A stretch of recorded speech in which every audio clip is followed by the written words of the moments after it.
Hello and welcome to another video games to the max. This is number 125. If you include all the different versions of this podcast, and we're back down to the normal two hosts, but we've still got plenty of stuff to discuss on here, so no worries there. Of course, I am Sean Garber, the host of this podcast, and we are the official Formula One Game Zone podcast as well. And with me today, Mr. Marc Morrison. Howdy. Well, how have things been for you in the past week? Good and bad. Mostly good, actually. Got some new games in, so I'm happy. Yeah, one of those is a pretty big game that everybody has been anticipating. Yep, Tony Hawk Underground 2 on PC. Oh, yeah, exactly. I was waiting for that thing. Yep. Of course, what Mark means to say. I meant that, actually. It's a pretty good game still. He's talking about Uncharted 4. Yeah. So, how is it? I mean, I've heard everybody getting mad about the fact that if you don't give it a 9, you're a tool. So, I'm only on, chapter 8 or so, I think. I haven't even gotten the, not crossbow, but, grappling hook yet. So I'm really interested to see how that changes things.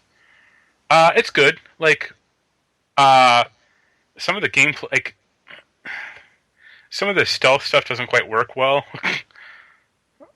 But besides the fact, it looks really good. Probably the best on PS, the best graphics on a PS4 currently. The voice work is solid. I don't like some of the puzzle solving stuff. And that's about it. And the multiplayer is actually a lot of fun. I'm kind of surprised. Well, that's good. At least the so what do you do in the multiplayer? It's deathmatch, team deathmatch. Okay. But you can upgrade. You get money from either collecting crap in the environment or killing people, or even reviving your teammates, and then you can buy upgrades. You have at least I play an assault. There are different classes also. I've been mainly playing assault, and you can either buy the grenade upgrade, a heavy weapon, which is like a rocket launcher, or you get this thing called a mystical, I think it's what it's called. And every class has one, and it's some mystical item. So I'm the assault guy, so I spawn in this tower thing that just fires homing shots at enemies. Nice. Yeah. Is there a lot of different weapons and stuff, or just? It's mainly shotguns, pistols, assault rifles. There's some variation though with your heavy weapons and stuff, and I have grenades, but they're healing items, and I haven't seen them, but I assume other stuff. There's a lot of customization though for what skin you want to play, if you want the person to have a hat, stuff goofy stuff like that, and it seems pretty heavily geared towards buying it with in-game currency, which seems kind of gross. I don't know if, there are two different currencies in this game, which is kind of weird. Wait, so how does that work? What's one? One is I don't know what it is. One is it's a purple star, and that's what you buy cosmetic stuff with. And I think you can buy chests with it also. And the other one is buying customization options, new characters, or the hats or sunglasses and stuff like that for them. Mm. There are, it looked like 20 different skins for Drake alone. Wow. And because I pre-ordered it from GameStop, I got this. There's the normal Drake skin, and then I got his Uncharted 1 looking Drake skin also with the half untucked shirt. Okay. So it's, ooh, I got that. So what do you think about all this? People going nuts about the review score on this. I mean, people get way too amped up about that stuff. everyone needs to calm the fuck down, especially since most of those people haven't played it yet, or just played it yesterday. You know, they may have mainlined the game. Like, I'm not going to do that. Uh, but it's just fanboys like getting like either thinking there's a conspiracy out there when there isn't, or just getting upset that they don't like someone's challenging their beliefs. Yeah, Randy has already beaten the story and told me game of the year already. So we'll have to see what you think about it, I guess, if you get to beat it in the Uh, next. I mean, I'm sure it doesn't like it seems pretty long, but I'm kind of chewing through it. I've heard 15 hours. Yeah, I could see that, which is an appropriate like length of time for that thing. I don't like the pathfinding though, or like some stuff in the game is very unclear about what you're supposed to do next. So Well, it leads to, at least for me, it leads to death pretty quickly because it's like I'm supposed to get across this uh like ravine. How do I do that? Well, I can slide down the hill, but it's not evident that you can do that off the bat. So I did it once and I died. So I spent 10 minutes looking for like another way around it, and then I just got higher up the hill and did it again, and I made it. And I'm just like, you know, you could spell this stuff out a little better. yeah, that could always help in that way, Like, but I think even The Last of Us had that, where it's like, if you held in like your stealth, your hand, your ear thing that activated your stealth meter or stealth vision, like it showed you like where to go next. And it doesn't need that something that explicit, but some type of thing where Sam goes like, "Hey, go over here, dumbass," or something like that. Because he just follows you around like Ellie did in Last of Us.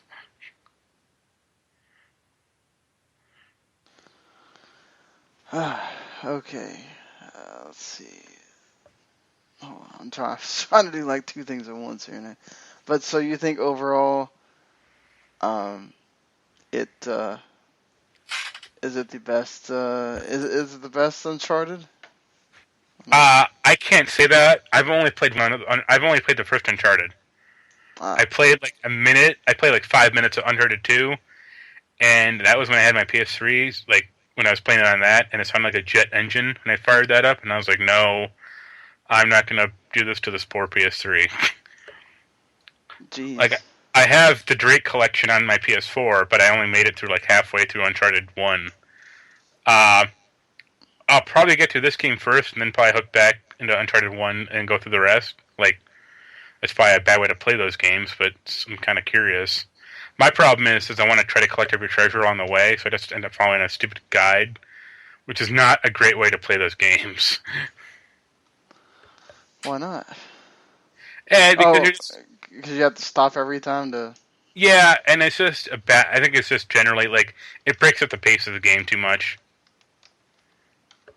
Oh, okay. Yeah, fair enough. Uh, okay. So, well, I think we kind of. I mean, anything else you feel like needs to be said about the game or whatever, just from. I like the steel case I got. It was worth that extra $20. Well, all right. So, I mean, I've not really played a whole lot again. Um, I I've played some Project X Zone 2. It's like the game I play now before I'm gonna go to bed. Like just play. Uh,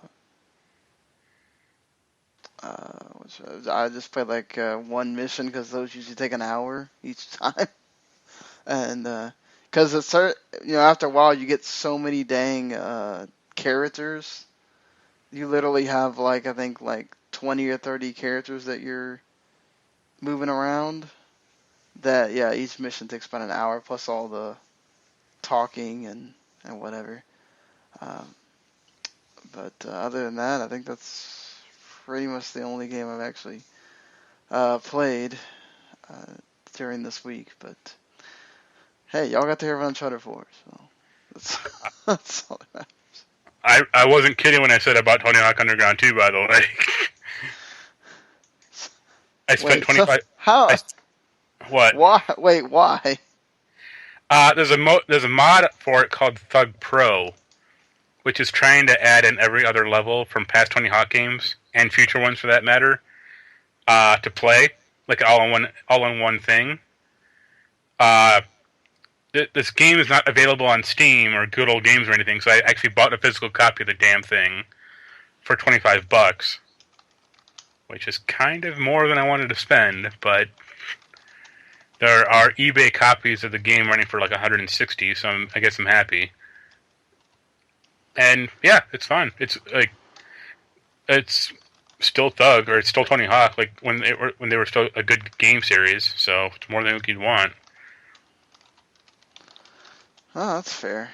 And like Thug Pro is not 100% great. Like it has some weird issues, but it's like if you really like Tony Hawk games, it's really trying to worth check out.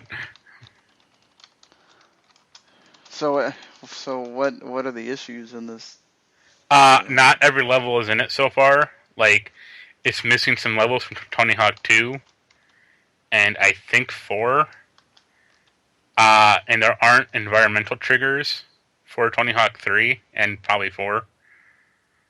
Because like in Tony Hawk 3, there's the whole LA earthquake kind of like level switch, and I think that's just missing. But this is trying to recreate. This is just basically like Tony Hawk Online, where you can just play like by yourself. So I can kind of see why that stuff is missing, but it's still like I would like it. Yeah. And also Oh, the analog triggers on the 360 controller don't work for it. again with the controllers not working on the 360 for the. No, it's just the analog triggers. It's some problem with the actual game. So that's weird, but I got around it.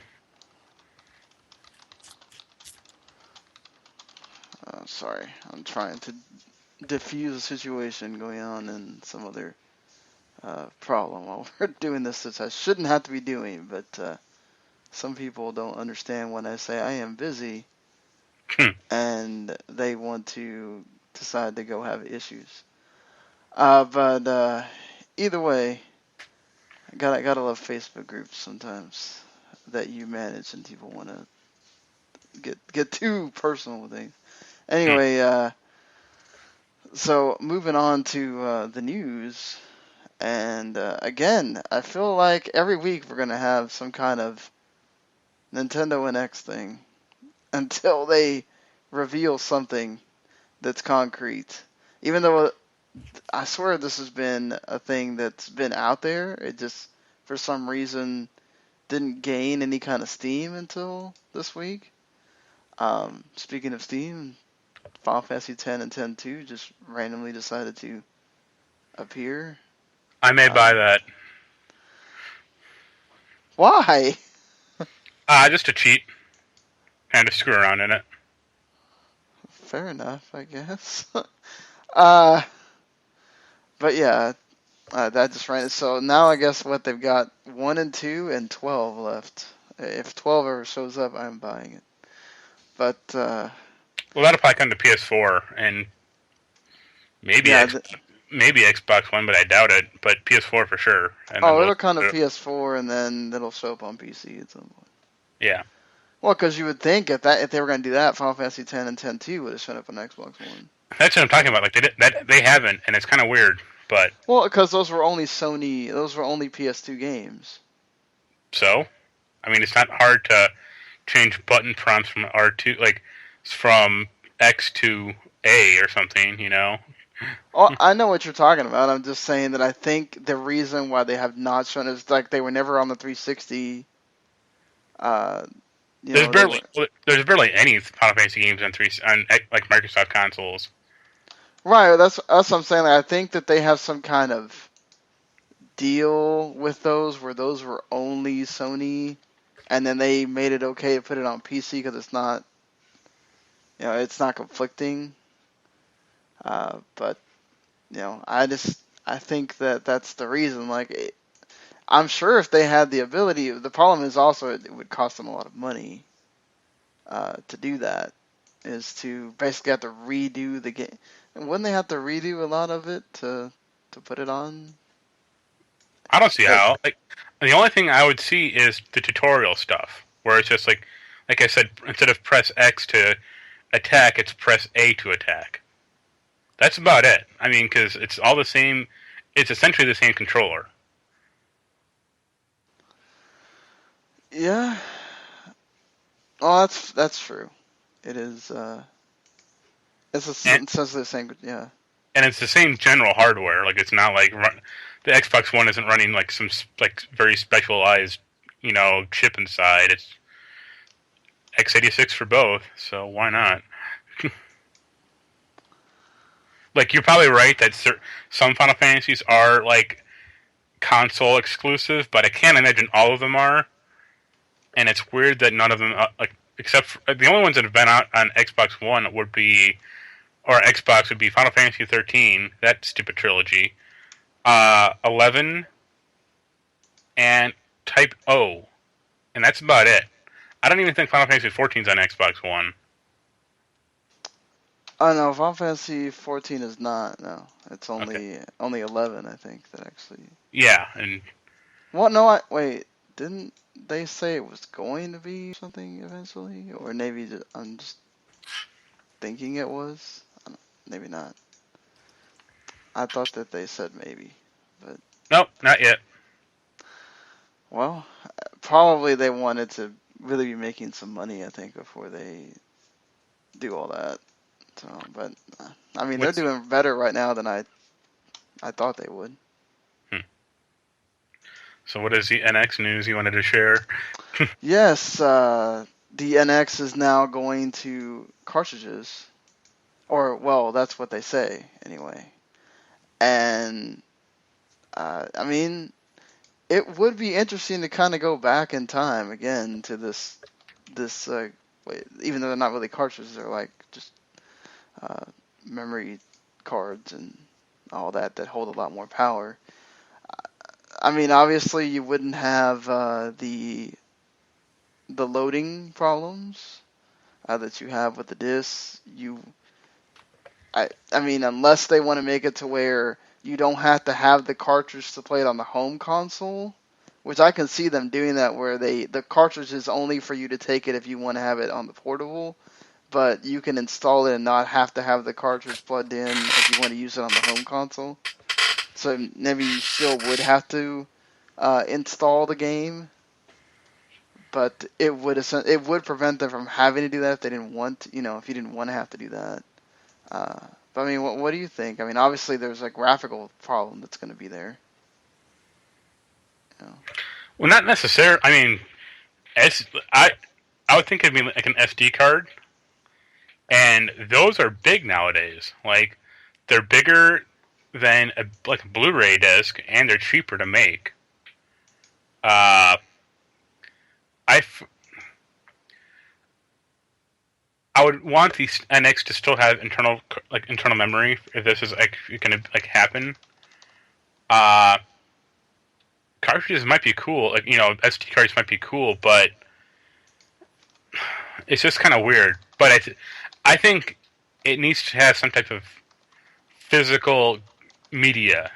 Like it, a Nintendo console can't go all digital just because it's too kid focused. Yeah, I know. I agree. Just because it can't go all digital, just because I don't think that. Not only that's the kid thing, but I just don't see Nintendo being that first console that says, "Oh, screw it, I'm gonna screw retail."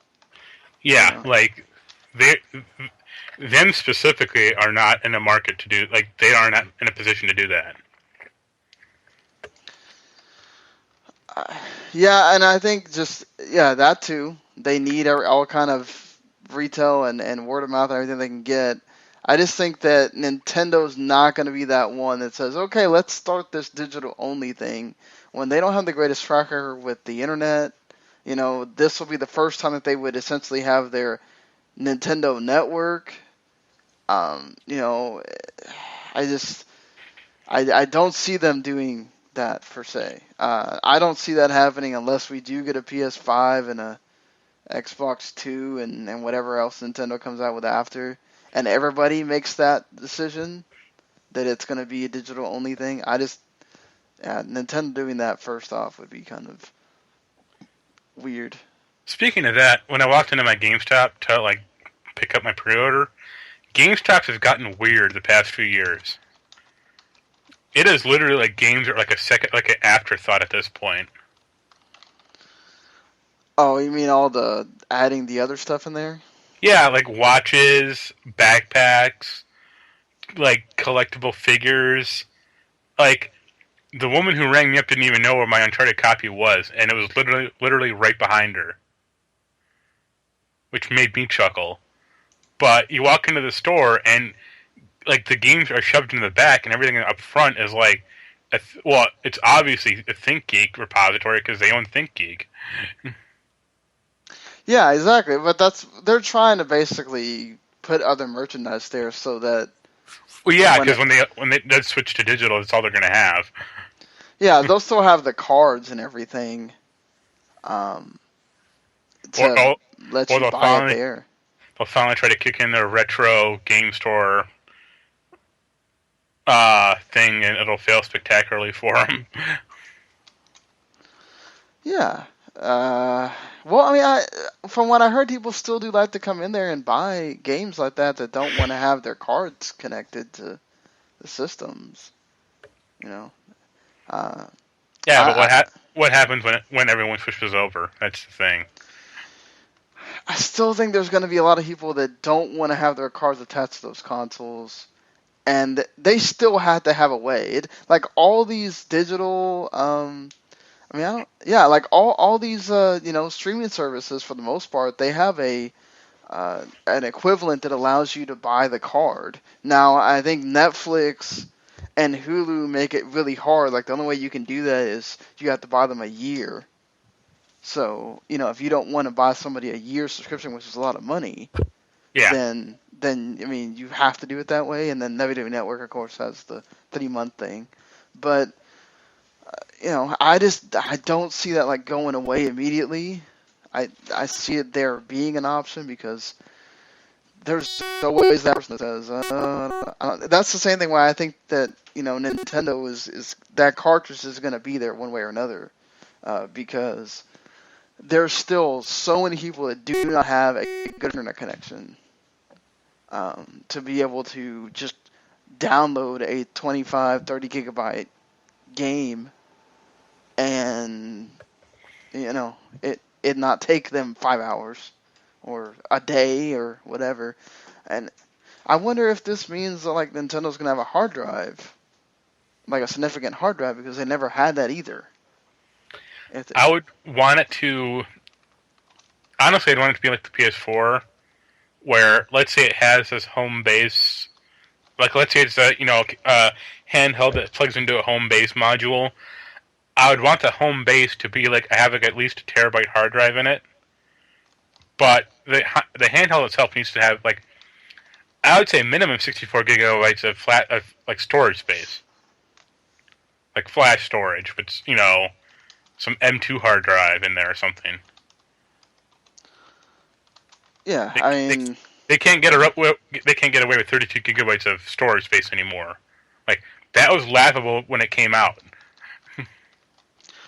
oh no, yeah, like if it wasn't because I basically bought all of my games retail, I would have ran out really fast.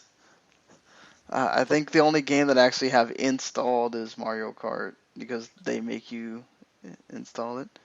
But also, I honestly envision there being two types of when you buy a game, it'll literally be two different executables on the let's say the cartridge.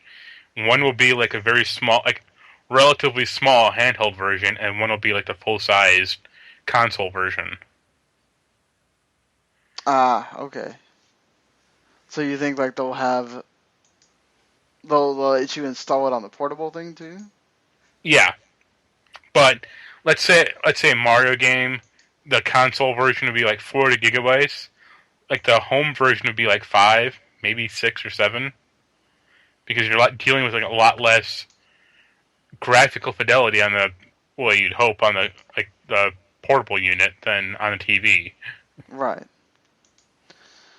Yeah, I mean, it's interesting stuff to like think about.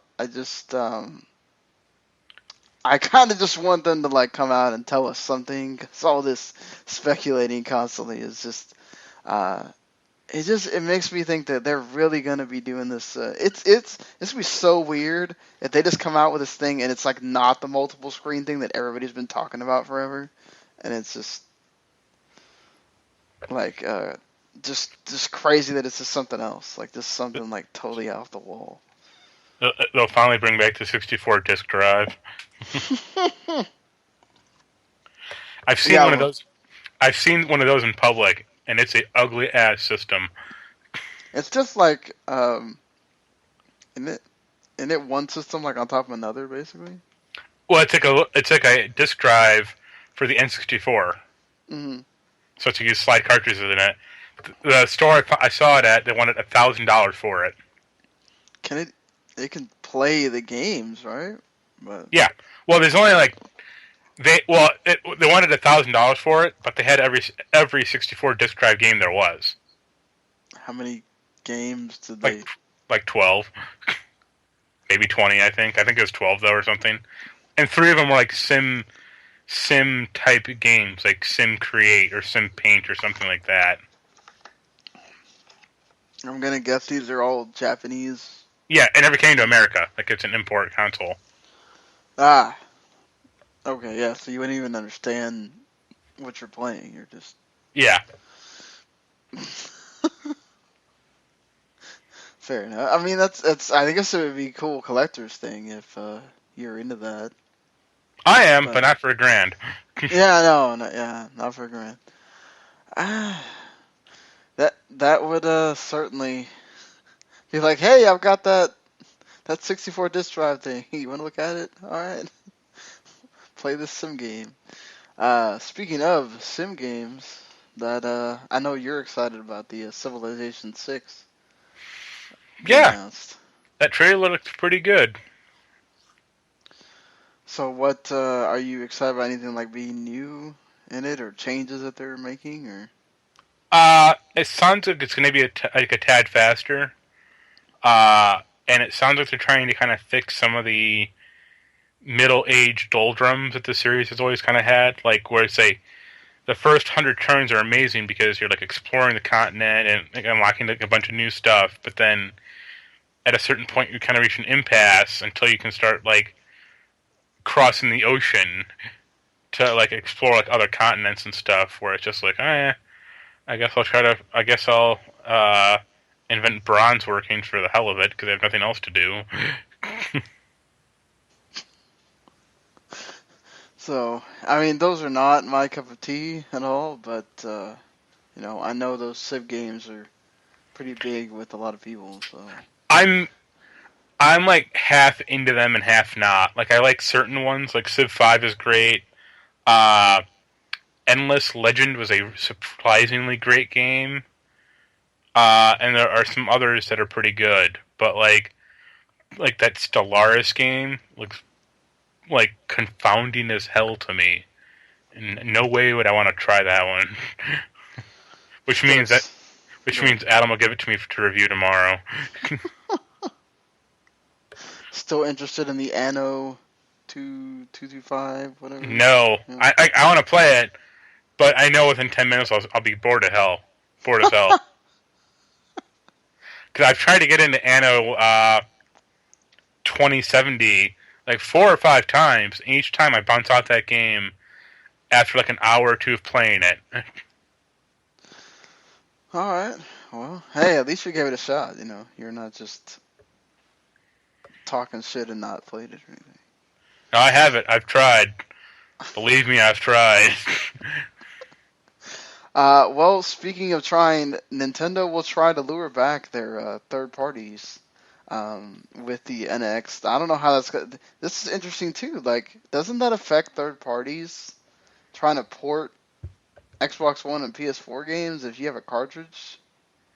Also, I mean, No, because if you think the cartridge is going to be like 64 gigabytes, and no, it's the same size as like a Blu-ray disc. But it won't be like any kind of technological problem or whatever. It should just be No, the same. should just port right over. I mean, I envision like it depends on the size of the games, honestly, but most games will fit on like a flash cartridge, no problem, or an SD card with no problem.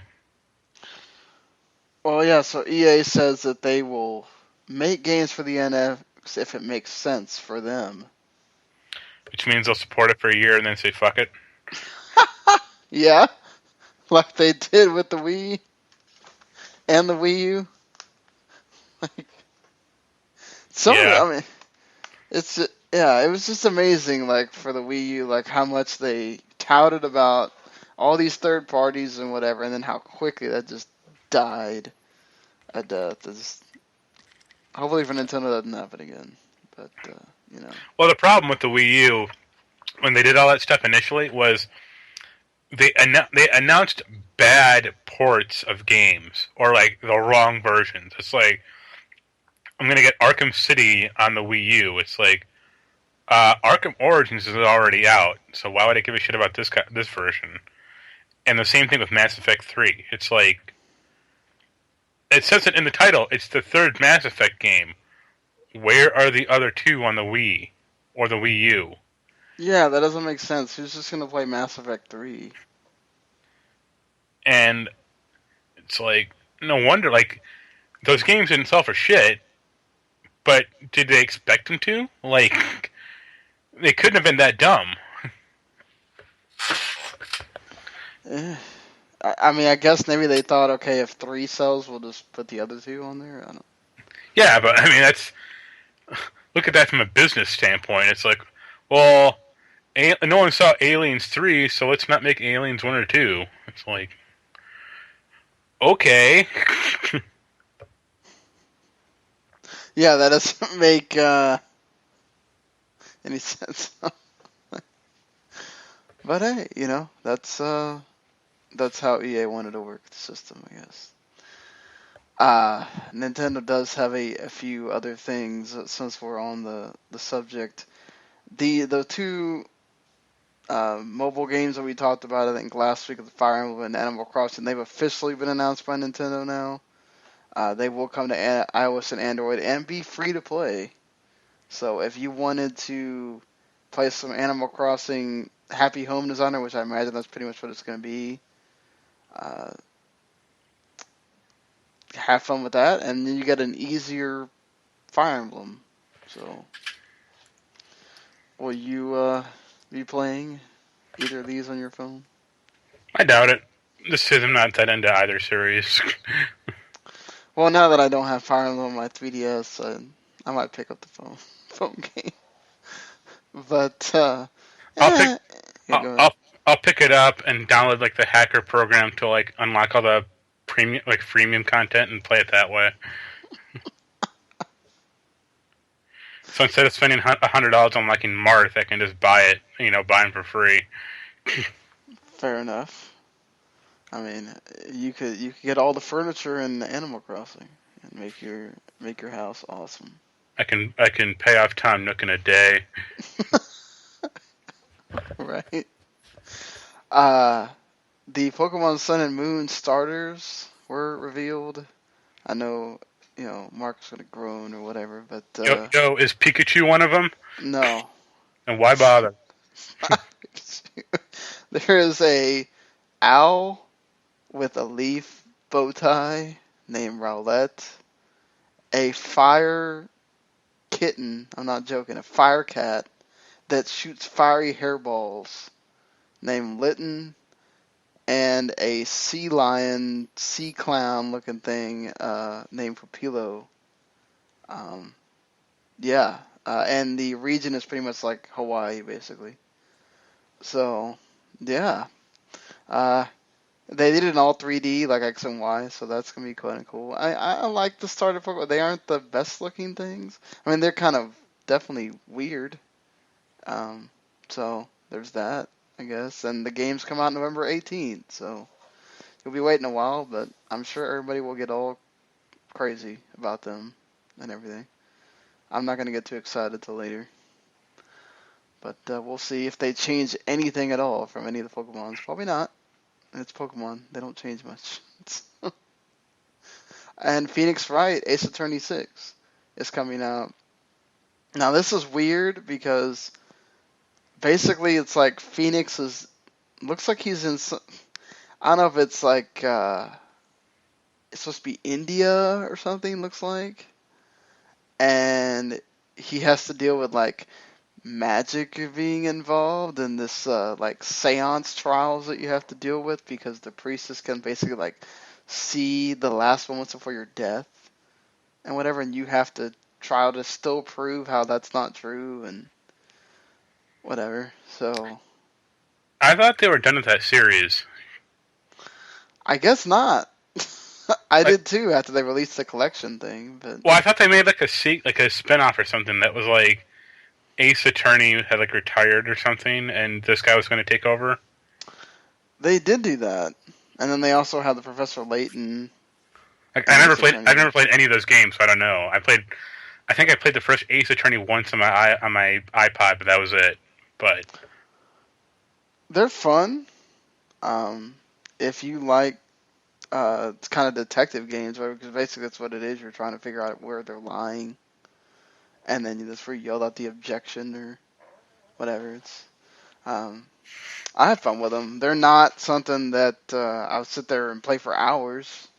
You, I play like the one mission, and then okay, I want to play again. I'll play later. You know, just they're good. I mean, I like the characters and stuff. They're funny, and so I mean, Phoenix and one of the main other like his secretary or something or is in Project X Zone, so they get funny lines in that too. It makes me go back and want to play the game sometimes.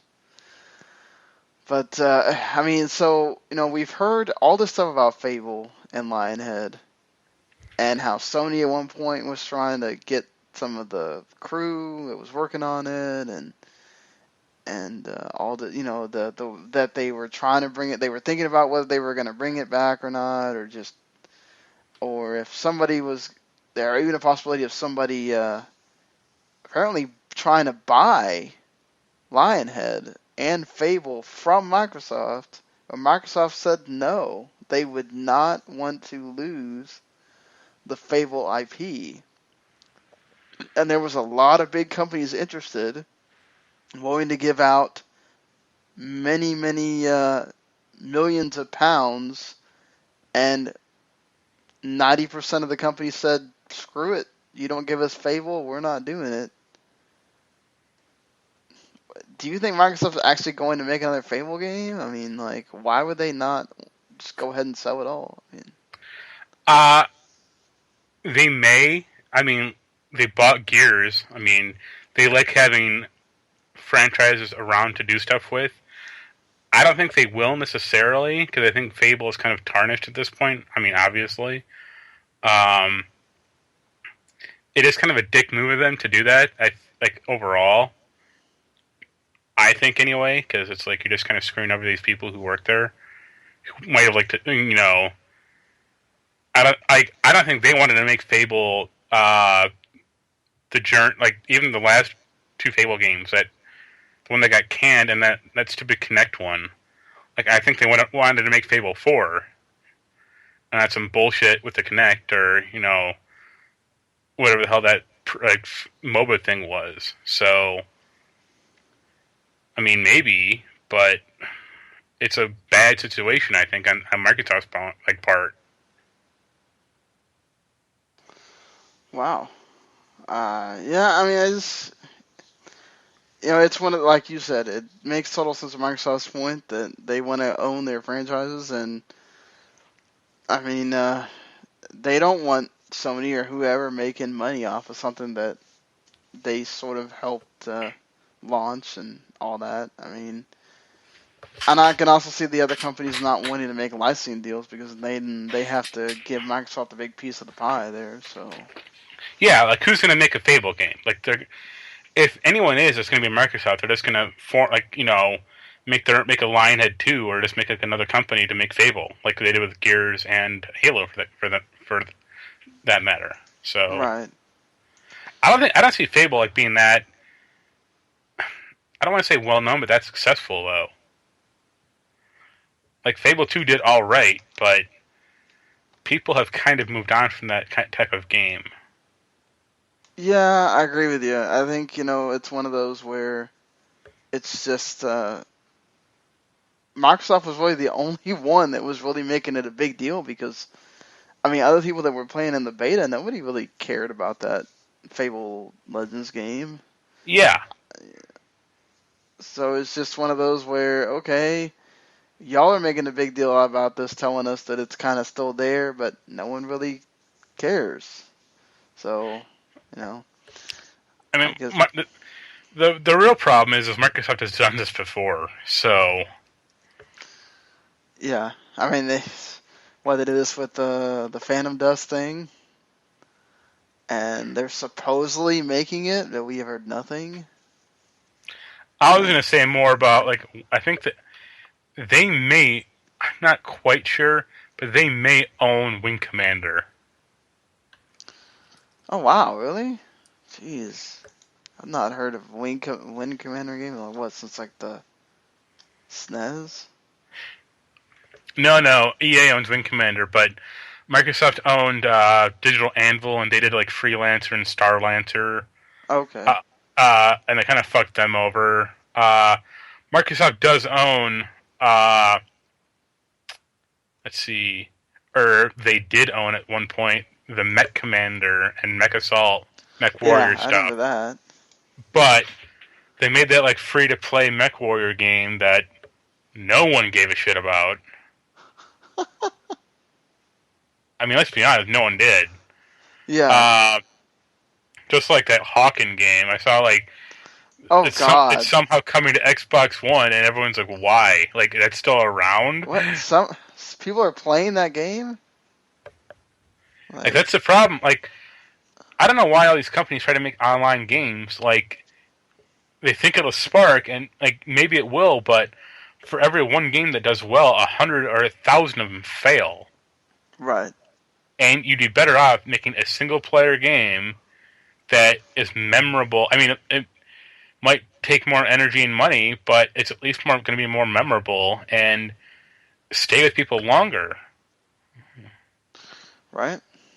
Like Uh, when you think of Mass Effect, when you think of the story or the bullshit online part. Story. Yeah, I mean, you know, that everything's going online. All these different online games are getting made, and I guess everybody wants a piece of that pie. yeah. I saw this interview with some guy from Epic saying that Epic is no longer going to do single player games. It's just going to be free to play stuff, Oh boy. and it's like, wow, what? Like that's the final nail in the Epic coffin, isn't it? Well, I mean, there'll be those dopes that actually pay money for free to play things, and they'll somehow be okay, I guess. I guess we're not going to get any more Jazz Jackrabbit games, unfortunately. Uh, yeah. I guess. Well, I mean, I'm guessing that means that the Unreal Tournament and all that will be. Oh, it already is. Yeah. I mean, like the beta for Unreal Tournament, it's all free to play stuff. Like you can buy a sick flaming skull for your dude. It's like, okay. Remember when this was free? Like back when Yeah. back when Unreal Tournament like actually mattered to people. Yeah, when you can just buy the damn disc at the store, and then you own the Unreal Tournament, and it wasn't about putting it on there for free and getting you to nickel and dime you all the time. But I mean, I guess hats off to them because like if you want to play this Unreal Tournament, like that's a fine version to play, right, but no one is playing it. That's problem A is no one's playing it, and problem B is it's not as good as the old versions. very true. Well, sadly, we have to talk about somebody else and something else that will not. Uh, at least be able to be bought anymore very soon. There may be still many people playing the games afterwards, but out of nowhere, and this one, kind of hits us sort of deeply because I mean, we both have owned these games, and you have friends that were involved in making Disney Infinity and worked at Avalanche and all that stuff. Disney decided to shut down Disney Infinity after not doing a Disney 4.0 and dedicating this whole year to Disney Infinity 3.0, and they showed that big trailer and everything, and just there it goes down. And that Avalanche Studios will also be closed because they are no longer self-publishing games. It will be licensing from here on out. Now, Disney said that basically after a thorough evaluation, they have modified their approach. They felt there was a lack of growth in the Toys to Life market. High development costs, which has led to $147 million in debt because of this, which, it's Disney. I'm sure they can deal with that. It's a challenging business model that they constantly, had to deal with. And you're still going to get the Alice Through the Looking Glass and Finding Dory playsets in June.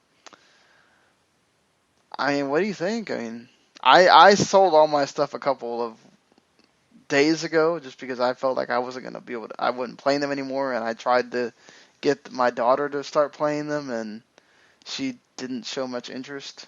So I said, yeah, that's enough for me. But what do you think about all the stuff they're saying here? Like, you doesn't see any growth in the Toys to Life and all this stuff. I mean, seems like they're kind of just saying we're going to get out before it gets bad. It's a bad situation, like for my friends, obviously. I can see kind of the rationale. Like, I don't think the pie, like the Toys to Life pie, grew any last year, and with inclusion, with essentially two other competitions with amiibos, which do nothing, but people go out like crazy for them because they're idiots, and like the Lego stuff, like their piece of the pie probably shrunk quite a bit. Mm. I think the problem.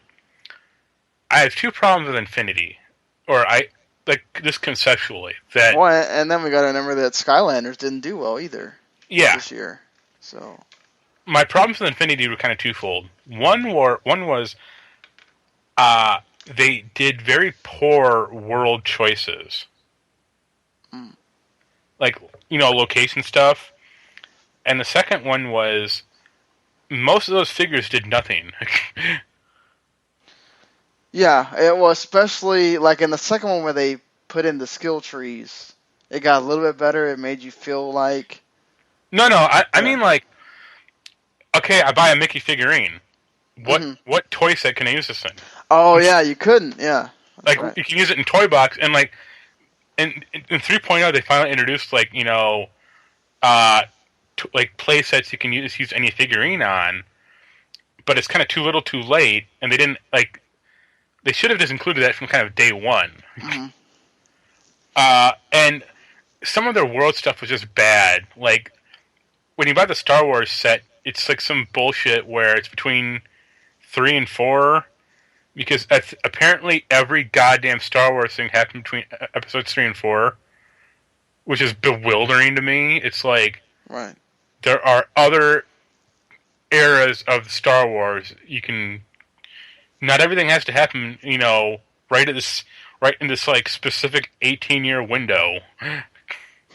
It's like we're gonna have a cartoon series that's all gonna take place on like 14 BBY. Or whatever. It's between like, what's his name? Ben Kenobi being young and Ben Kenobi being old, but it's all going to take place on one Tuesday, and that'll be the whole cartoon series. Talking about Rebels. Well, that and didn't they do like another one also? Well, the Clone Wars. They have. But look at how many games have come out between that era. And Yeah, quite a few. I it, mean, it's just that doesn't make sense to me. Like, you have all these Star Wars movies, plus the one that just came out, and like you couldn't maybe do some kind of story with either the new ones or just like using some of the old ones and putting story in there too. I mean, just no, you have books and everything else to go from. It's just, I mean, I know they made that not canon, but just there's so no. much stuff there. I want a KOTOR playset. Ah, but that's Like not four. canon either. So I don't care. It's still going on. It's still canon. That MMO is still existing, so it's canon somewhere. But here's the thing: it is literally so far removed timeline wise. Why isn't it canon? It's not like it took place 5 years before Star Wars. It's like no, it takes place thousands of years. So who gives a shit? I guess they don't want to ever have to feel like, well, we need to address this, or we didn't create this, so we don't want it, sort of thing. I guess. Also, one other problem I kind of had with Infinity is the platforming in all of those games never quite felt right. Combat got better, especially in like Infinity 3.0, Hold on, I gotta but take a like call. what? But like the base combat or base platforming, like jumping from like ledge to ledge, never quite got good, and it always felt a little off, and they never quite fixed it. Like it felt off in the first one, and it felt off in the third one. You could still jump off like a ledge into your death for like no reason whatsoever. But yeah, it's a shame. Like my friends got laid off. Johnny V, I think he's laid off, but my friend Matt Soley did for sure because I talked to him about it. And yeah, the situation sucks. I'm curious what they're going to do with Skylanders now, like if that's going to continue on or not.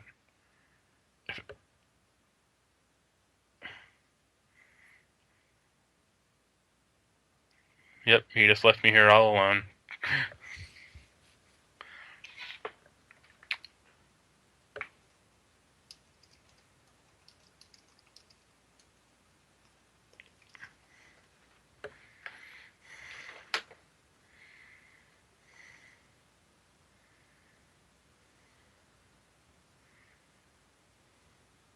Yeah. Sorry. Keep talking. I'm about to get off this call. Sorry. Okay. You always want to have a nice long pause in the middle of a podcast. What else? Yeah, like I wish Infinity had done better. Like I think they were slowly moving in a better direction. Like the all encompassing playsets this time around were actually quite fun, but it might not have just been enough to get over that hurdle. Yeah, I think to me, like, it was really disappointing. And the thing is, like, I'd already bought the game, the first one, before I even found out that the worlds were exclusive. Yeah, That that you, was something they should have patched in, like at least in like certain versions of that game. I just, to me, it was just weird uh, that after the first game, where there was so much disappointment in, sorry, my wife had called me before we started this. She had been sort of having seizures and stuff, so I was just making sure that she was okay because they were debating whether she was going to go to the hospital or not. So uh, I just felt like, man, this is weird. Like, you'd think that you would take these playsets and really just let people go at it. I understand they wanted people to be drawn to the toy box, and they thought people would be, and there was tons of people that are, and they're great at creating, and all that stuff. Similar to the thing with Mario Maker and all that. But the Mario Maker stuff is Mario levels. You can't go wrong with that. Whereas the toy box, I don't know. It's just that's where it's totally going for kids, and I think you totally take the adults out of it at that point. And I felt like they would really try with these play sets of having a story and having something that they could really understand that, see what Skylanders was doing, and try to take that further because you have licenses that are already there and people are connected to. You don't have to do a whole lot, and I thought they kind of missed the boat with that too. Well, when go back to like my world problem earlier, it's like you just announced that they're doing like an Alice in Wonderland and Finding Dory world, like playset. Who gives a fuck? Like, I don't mean to be dismissive, but come on, like. Since that thing came out, people have wanted a Tailspin world, or a Darkwing Duck world, or Chip and Dale, or DuckTales, and it's like you got crap like the Mask of what was it? Not the Mask of Zorro. That Johnny Depp movie where he plays an Indian, which is bad.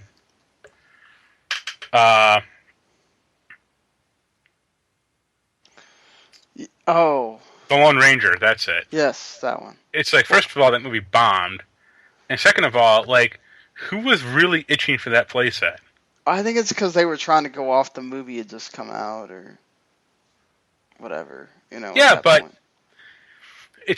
That was kind of emblematic of the problem. It's like they had Disney had almost 100 years worth of content to go through. It's like, no, they want to focus on the Johnny Depp movie that people should have known was going to be terrible from the outset, instead of focusing on some of their classic stuff. Like, imagine if they did it would be a challenge, but imagine if they did a Kingdom Hearts playset, and you got Sora and Riku. Oh, I thought they would do it eventually, but doesn't Square own those? It's a co-partnership. So, but it's just like, well, when is Kingdom Hearts 3 going to come out? Oh, 2025 if you're lucky. It's like, no, you should have just had Avalanche do a quick, knock it out in 9 months, get the voice actors in there and go, let's do this. Yeah, it would have been interesting. I think certainly, you could have done that with them. I mean, you could have done anything like the first one was. I get what they were trying to do with the first one. Like, the first one is an experiment. Let's be honest. Right. They added the Pixar stuff because it's the newest stuff they had that probably appeals more to the kids that are there now.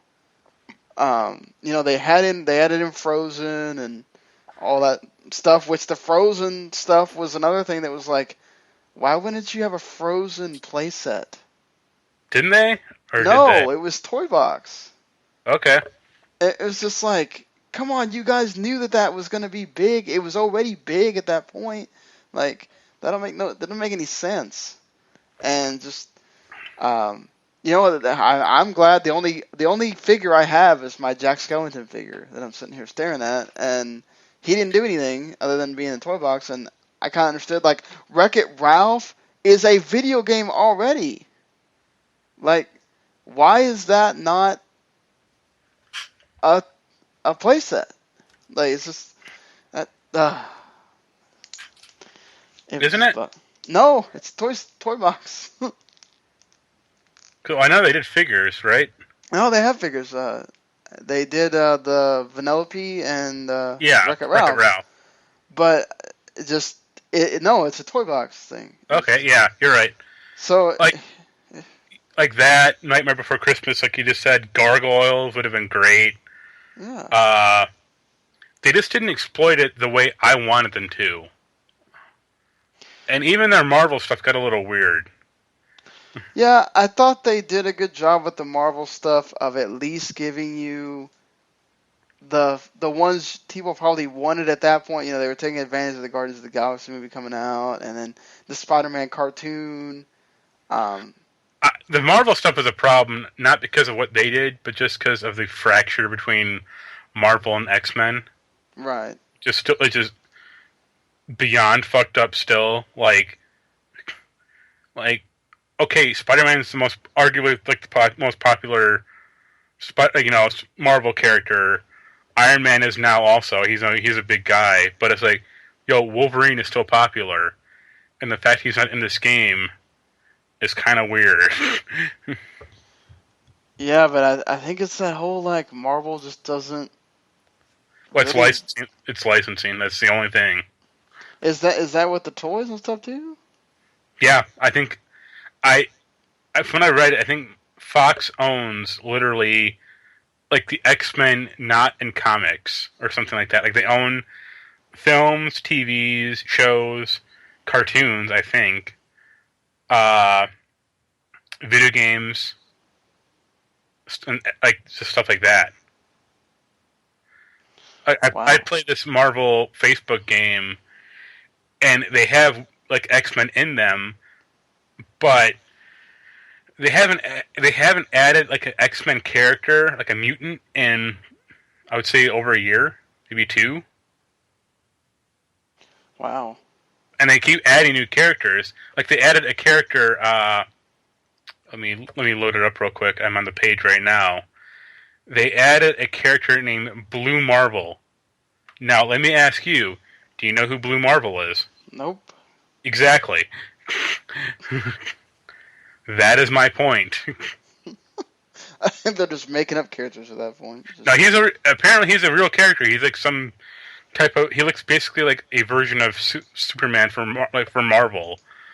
uh, But who the fuck has heard of this character? The last X-Men type character that added into this Facebook game was Sabretooth, oh boy. and that was I think over a year ago. Do they add them into the Marvel Heroes game? They have them, but I don't think they're not like featured at all. Oh, so it's kind of like a under the radar. Okay, they're there if you know they're Yeah, there. like it's like, well, here are 13 costume packs for Elektra, or you can buy one Jean Grey. It's like, okay, I guess. I mean, yeah, there's different costumes of Jean Grey that people might want. That would be But it, again, like just about the Disney Infinity thing, like it sucks. Like I feel sorry for my friends. Like they were good guys, and let's hope they go somewhere else. I think they will. I mean, like John was just too great of a freaking he'll, spokesperson.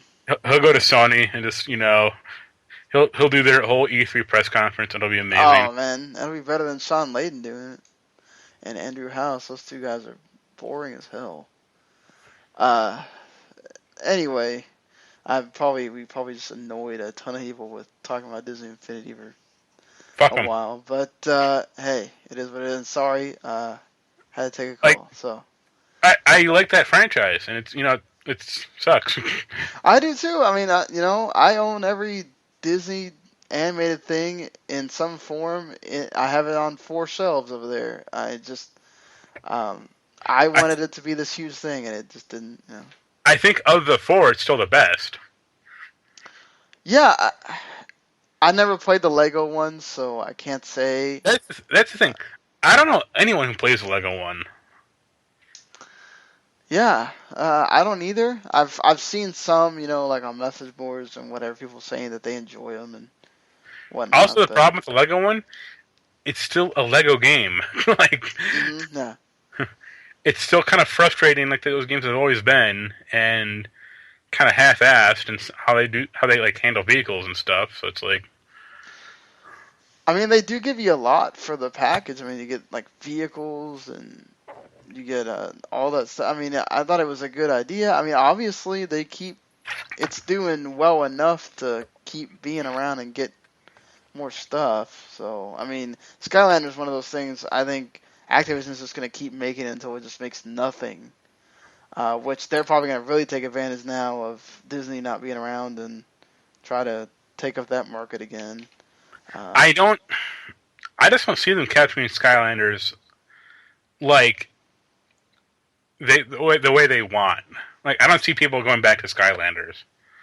I think it's just going to be all amiibo stuff, which no, or maybe Lego stuff.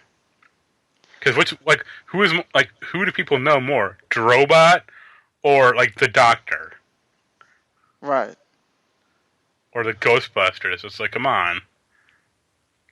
Right. Even like even Spyro is not like featured anymore in those games. Oh no, that was the first one. That's pretty much it. Yeah, that was it. I mean, he's Yeah. still in them, but it's like who is this character that most people like? People are like most people who play this games are too young to even know who the hell Spyro is. Yeah, I mean the kids don't care. Like they just want something that looks cool. I think though once you introduce cars and stuff like that, it's like what else can you really do Yeah, to make it? I mean they had the convoluted trap team thing the year before with like the two different like the evil and the good side. It's like man, it was getting way to the point where it's like wow, you need to have way too many things to play this game. yeah, Uh, And that's what I did appreciate about Disney. They kept it simple. Like you got the ones that came in your playset. You want to have extra ones, go ahead. You didn't have to. And I mean, yeah, the playsets were simple. I mean, certainly they could have. I wanted to check out that battleground thing. That looked pretty cool. Um, oh, the but Power yeah, Stone thing. yeah. I mean, hey, I love Power Stone. Why not have a Power Stone thing with Marvel characters that we all know? You know. Which we will talk about the movie at the end here, so that if you guys don't want to be spoiled, I'll tell you when. But yeah, it just sucks. Maybe we'll see something with it again, or do you think like one of these companies might? They shut it down, so I'd imagine that means it's not up for somebody to get the license and try to make it again. Yeah, like there's two problems. Like it's amazing that Disney has such a wealth of stuff to exploit, and they don't at all. Like Hmm. they gave Star Wars essentially to EA, and they're cranking out like another Battlefield game or Battlefront. Yeah, about a front. I can't keep them separate. I can't. I don't know the difference between them at all at this point. Uh, it's like no one's clamoring for that thing, not in the goddamn least. And they're making like another Star Wars game, or at least two other ones at EA that I know of. Yeah, that one that we talked about last week with the third person thing. And the Yeah, Hennig Jade Raymond one, like that's another one. yeah, that's just we don't even know what that is. It's just, And it's like that's fine. If you're gonna, EA having Star Wars is fine. Yo, guys, you still got Marvel. What was yeah, the last? no Marvel stuff at all. So Yeah, like what weird. was the last Marvel game? I honestly think it was Iron Man 2. Does Activision still own the Spider-Man thing, or did that run out eventually? I think that ran out with Incredibles or the last Spider-Man game they did that tanked. Yeah, Rightfully so. It was a bad game. it was a bad game. I mean, you've got pretty much everybody at your disposal at this point. Like, and I don't know how you wouldn't. I guess they've been waiting for somebody to say we want to take these characters and we want to make a game. And I remember people saying like, "Why isn't there an Avengers game?" And they're like, "Well, we don't even know how we would really make these characters all work in a game, and what do we have them do, and all that stuff." And I'm just like, "Okay, we're not getting one." It's because no one ever played Marvel Ultimate Alliance apparently. Just make a Marvel Ultimate Alliance 3. Like, come on. Well, that's what like Lego. That's what not Lego. That's what Marvel uh, Heroes essentially is, but it's still free to play crap. Like I don't really care how good it is. It's like no, I want to. I personally would just want to buy a $60 product and have all the characters I want in there, and that's it.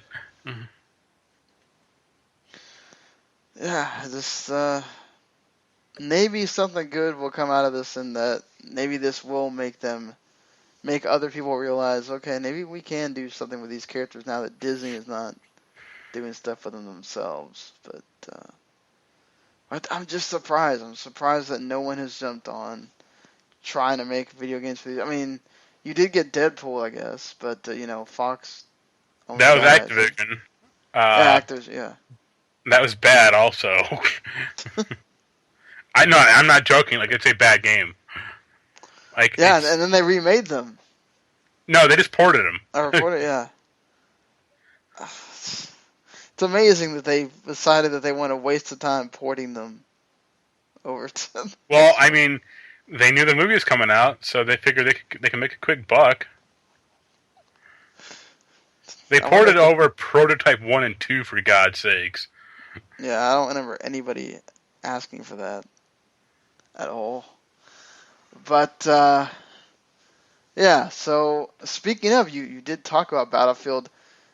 Remember when we talked about a possible World War One Battlefield game? Well, it's real, and it's coming out October 21st, 2016 for PS4, Xbox One, and PC on Origin only.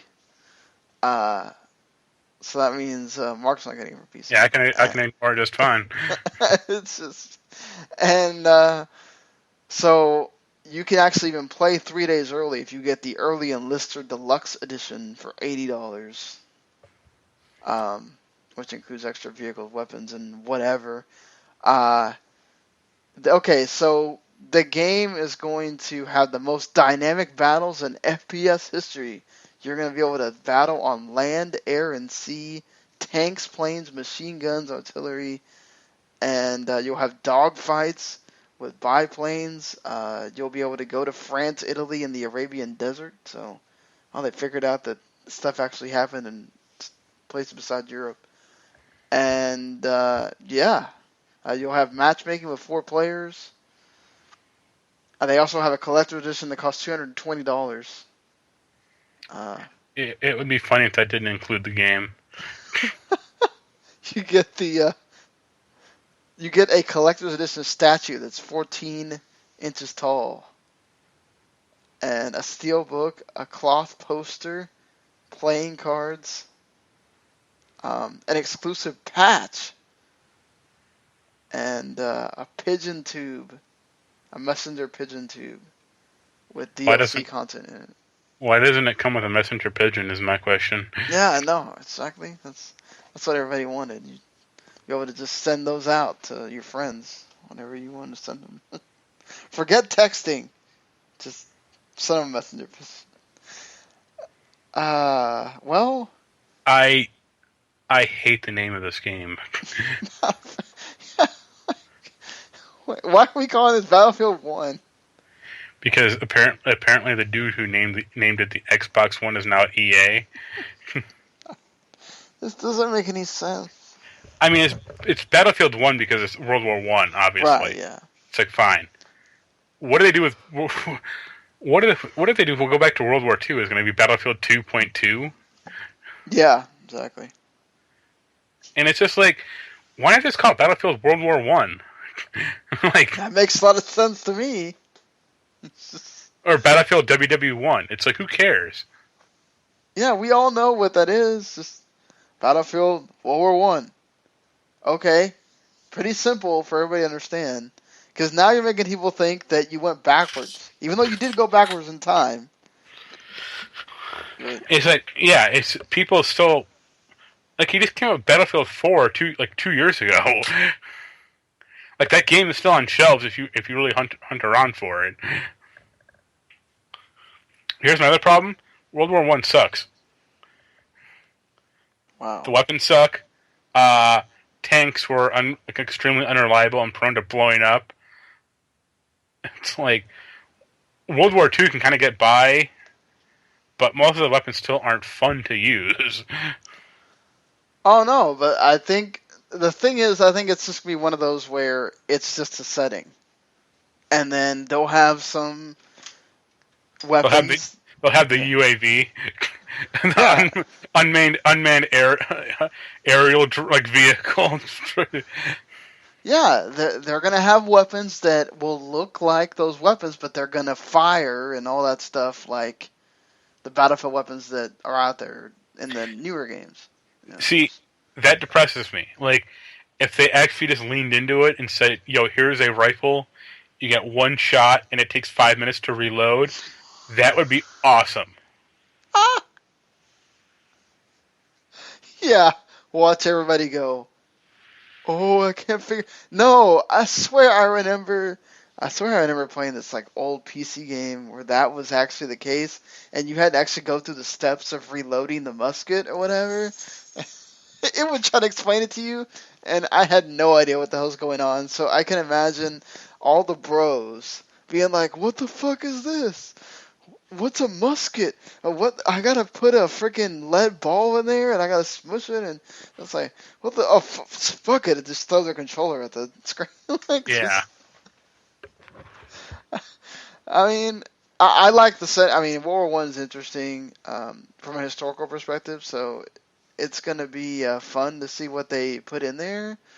Um, you know, Press yeah, press the left thumbstick to put in your gas mask so the mustard gas doesn't get you. yeah, exactly. And I mean, how they're going to address that at all with the mustard gas, and if you know how deep they're going to get into the story of the stuff. I So mean, what Linkin Park game are they going to set this game to? What yeah. Park song I should say? Oh, they'll just use Kanye. You know. Oh God. I mean, that's what I wanted to do when we watched that Assassin's Creed trailer. Is just watch, I'm gonna watch this on mute. I don't need the It doesn't just. help. Again, it makes it marginally better, but you still see Gladys in the trailer, so it really does not help. It's just, I don't understand. Like, okay, this is you're going back to the times of the Spanish Inquisition. Like Kanye playing in the back. Like, oh, it's just I, why? I I would want to see Kanye in the Spanish Inquisition, so they burn his ass at a stake. Uh, with Kim Kardashian being there along for the. That would be awesome. Speaking of, so they did reveal that first trailer. They clearly show him going into the Animus, and then he comes out, and now he's the assassin or whatever. Um, That trailer looks bad. Uh, okay, the music is terrible. I'm not even gonna no. That's beside the point. Like the trailer itself, like the production quality of it looks awful. It looks like a Really? sci-fi movie. It looks worse than some of the sci-fi movies. I didn't think it was that bad. Uh Uh, the chick stabbing the guys like with her wrist Okay, blade, yeah, that that that looked looks bad. bad. The CGI looked really terrible. Like when he's falling off, doing the flip at the end. Okay, yeah. Even like when he's like they're doing this stuff like running between buildings, like it looks more believable in the game. Wow, that's sad. Also, the entire thing reminded me of Terminator Genesis, not Genesis, the fourth Terminator movie. Oh, Salvation or whatever. Yeah, Salvation, Okay. with the whole like prisoner. You think he like they execute him, but they bring him back to life, and now a woman is gonna like give him a science experiment to like unlock his mind or whatever. It's like no. Yeah, and then the whole where he's connected to the Animus or whatever thing was just it's looks It, worse than the Matrix. I mean, it looks like Gladys. I'm not even kidding when I say that. And you're right. wow. It looks like a mixture between Gladys and like one of those Sentinel things from like the Matrix. You're right. Ugh. Well, I mean, I guess we'll find out coming out 2016 Yeah, it's like the if end of this year. Michael Fassbender will make it good. Uh, I'll go now. gonna, Well, the thing is I like him. I like right. Marion Cotillard, I think is her name. Mm. They did a movie, I think last year, 2 years ago. They did a version of Macbeth, like a film version with the same director, and everyone hated that movie. Well, I mean, I don't know too many people that are just clamoring for Macbeth uh, stuff right now. But Well, no, like I mean, Macbeth is so timeless, but I mean, the movie just sucked. Like, like everyone was whispering, like in the movie, like the lines, and it's like, yo, it's not a theatrical version. Like you can just talk normally. Have to love that. So what? Well, we did find out that we will hear from Mass Effect Andromeda at E3 2016, but it's officially delayed until 2017. So, I Yeah, mean, I never thought it was going to come out this year, honestly. I didn't either. Um, it just seemed like we weren't hearing enough about it for it to come out this year. Uh, I'm interested, obviously. I want to see what they do with it. As long as it's not another developer interview with them talking about stuff doing with the game or whatever. If they have stuff to show, then definitely want to see that. I'm curious about it, but Mass Effect 3 really kind of bummed me out at the end. Did you not like the new ending? I never saw it. I just saw the original, so I'm not going to go through Uh, that game again. well, they made you have to go through the game again to see No, that? I mean, you could just reload it back up, but it's like, I mean, this is what you shipped with, so that's Right. indicative of what they wanted to do originally. Right, yeah. Because they only changed it because everybody kept complaining.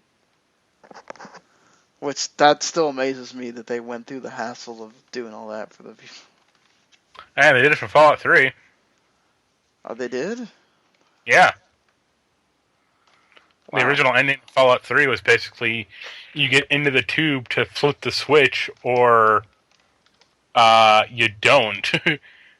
But you could have a companion that could do it for you, and you could tell him to go do it, but he's like, "Fuck you."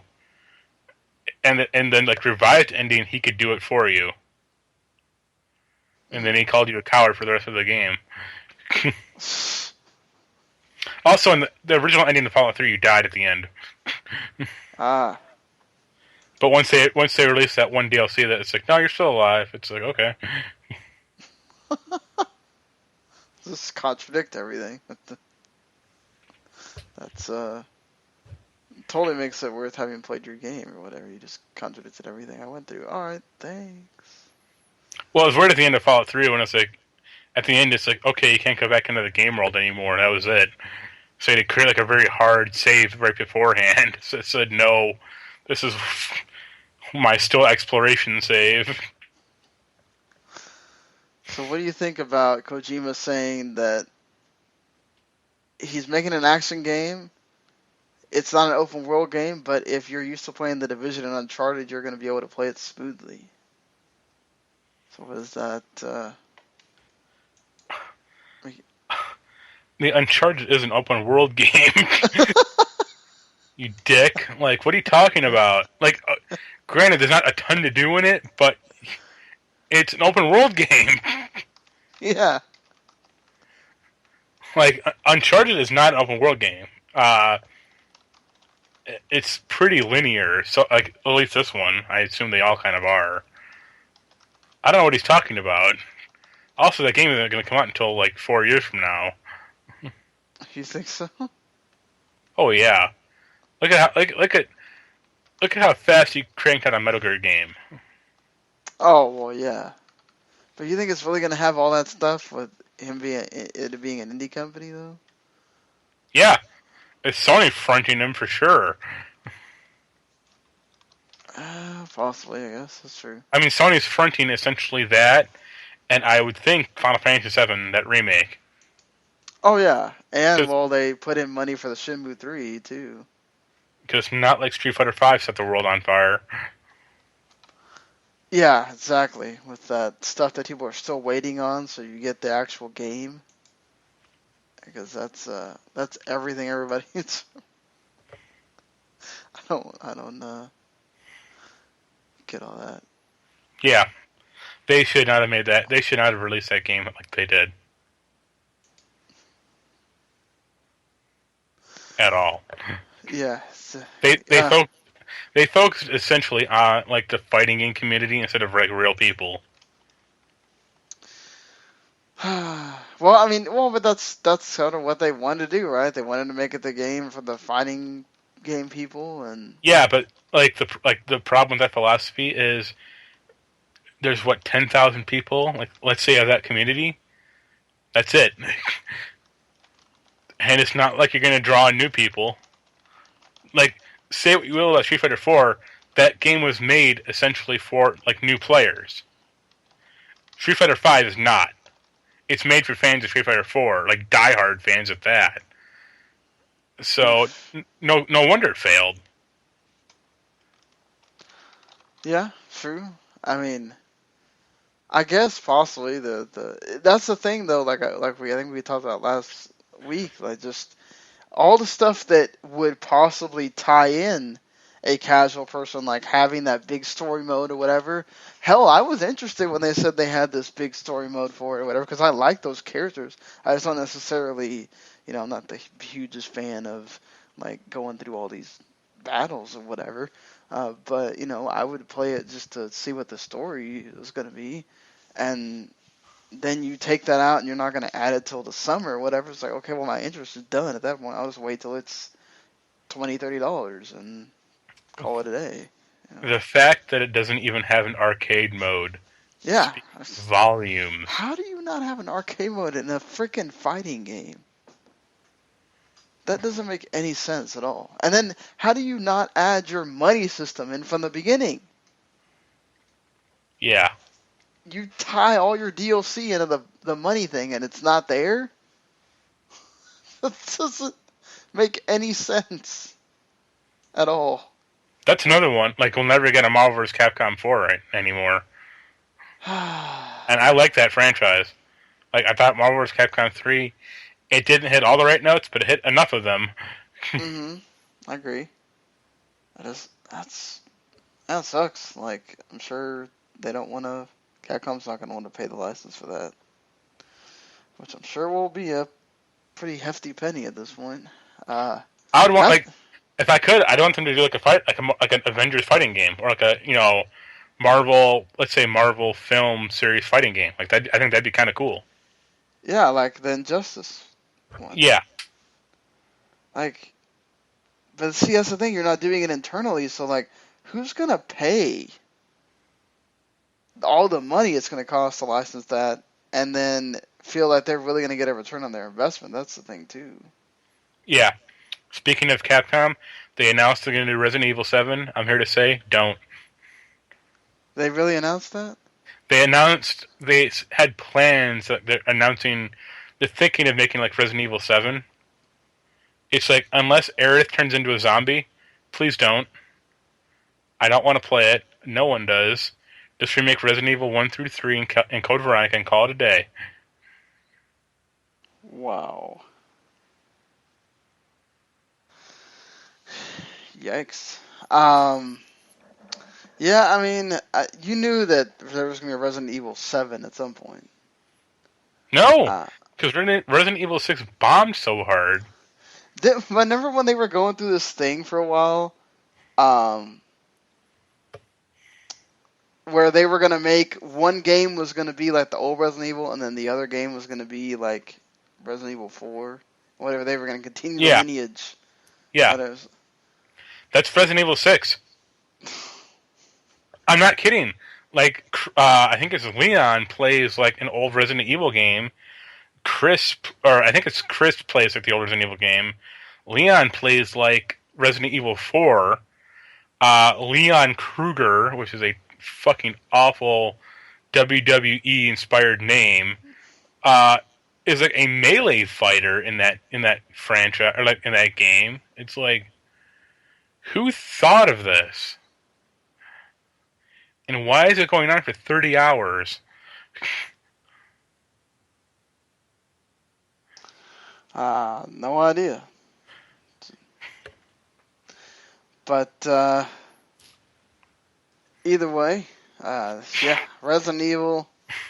I just want them to stop that franchise. It's jumped the shark. It is absolutely jumped the shark. They're making that 6th Resident Evil film also, and I'm just like, no, God. That's supposed to be the last one, right? Like, they said that. Until they reboot it, yeah. Oh, Oh, No.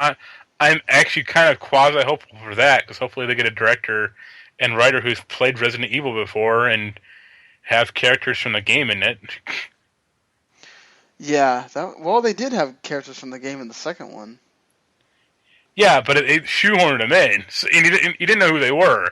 It's just like I'm Joe Valentine. It's like okay, like for most of the film viewing public, it's like who are you and why are you wearing a miniskirt in a zombie apocalypse? Yeah, a tank top and a. It's just like, okay, whatever.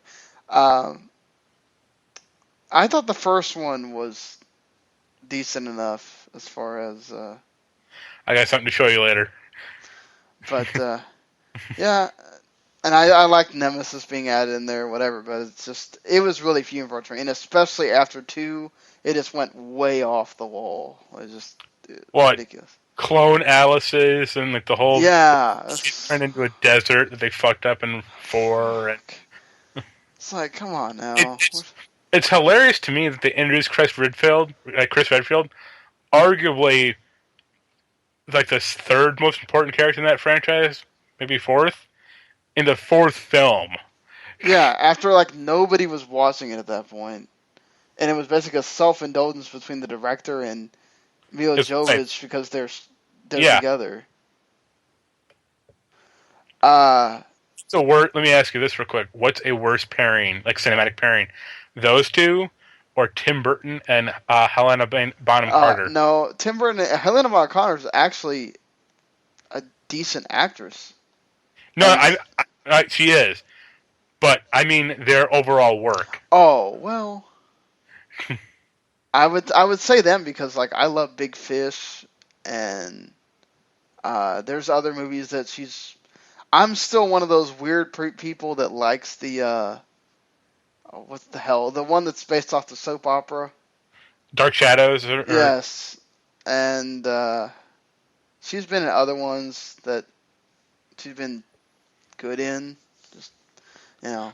well, they split up, but him and Tim Burton or him and Johnny Depp are still married. So there you go. Hey, I mean Johnny Depp is a draw. I don't blame him. Not anymore. He's No, in a yeah, he's in a fucking Kevin Smith film. He's in two of them, for God's sakes. oh yeah, that's true. I saw that Yoga Hosers trailer like a few days ago. I watched it dumbfounded. I'm like, what did everyone just get stoned while they made this? Uh In Kevin Smith's film case, yeah, he did, but wasn't anyone else paying attention? After that movie where he's like the scientist and something with his head was messed up or whatever, I don't know. Oh yeah, not Black. I know what you're talking about. Yeah, I like was just like, okay, nanomachines and like yeah, we're getting way out there with these movies, but I saw a yeah. report that like he's not going to be Beetlejuice 2 or Beetlejuice and Beetlejuice 2, and I'm just like, how is that even a consideration? Why don't just have Michael Keaton do it again? There was some report that he may not want to do it, but it's just like, Oh, well, if he doesn't want to do it, then don't make the movie. yeah, Like, really, kind of case closed. exactly. Even then, I mean, just don't use Johnny Depp. Use somebody else if you're gonna do that. Use Michael Shannon. That'd be great. I wouldn't be too bad. Just anybody but Johnny Depp, please. Just whatever. Nick Cage. Oh God. Jesus. Oh, I want to see him do it just because sometimes he's just so his deadpan is so bad. That's the way he is in like all the movies. Well, Forza Motorsport 6 is about to get some NASCAR. So if you've been itching for some NASCAR in your video games, And everyone has. um, if you have Forza Motorsport 6, you can buy it for, I think it's like $20. 2025, something like that, yeah. And you get 24 cars, NASCAR World Tour Career Mode, and multiplayer events, and you get the Homestead Miami Speedway, which is right here close to where I live. So Uh, Park yeah. on a high hill and see your house from there. Yeah, I mean, that's cool. Uh, I'm not a I, big NASCAR person, but, you know. we're not a big racing game fan, are you? If it's arcadey, yeah. Not, That's why I kept telling you to try to get Forza Horizon 1. uh, one of these times. I will. Whenever it's on sale, I'll keep bugging you. It always has to be on sale when I don't have money. I have $25, whatever, in GameStop credit, so maybe I can do it there if it's not like totally overpriced at this point. It's probably like $10. I mean, That's not bad. just that. GameStop prices are kind of weird, though. Yeah, I mean, like you'll sell it to them, and they'll jump it by about at least $10 or $15. So it's Like, I legitimately want to buy a copy of Sonic the Hedgehog for 360, the yeah. 2006 version, precisely for a joke. It's a bad game. Mm. It's one of the worst. I want to get it just to see all the bugs in it. They want $18 for it. What? It's like, no way. Every other game that's that old is like $1 now. Yeah, like Perfect Dark Zero is like they give you that. Like if you just walk in there, they gotta crate them for you, and it's Yeah. just like why? Is it rarity, I guess? Or... It's not that rare. Like it sold well, because who doesn't love a game about Beast Well, I out? mean, I'm gonna guess that like they don't make it anymore, so that's what they're. Yeah, but they're not like cranking out like Perfect Dark Zero and Cameo. Yeah. But I mean, I'm guessing they have way more copies of Cameo at this point. It's the 360 launch game. Uh, which hey, that's still a good game by the way. But I've only played the Xbox version. only. Well, on my debug Xbox, Uh, it never came out. Like it was a demo. oh, okay, okay, Because originally it was going to be an Xbox version or an Xbox game. right. And then they just made it for 360. Yeah. So there's going to be a new Mutants movie. That's a movie that's going to come after Apocalypse. And Professor X is going to be in it. Don't know if James McAvoy will be for the Professor X in that movie. But New Mutants, I, I, interesting.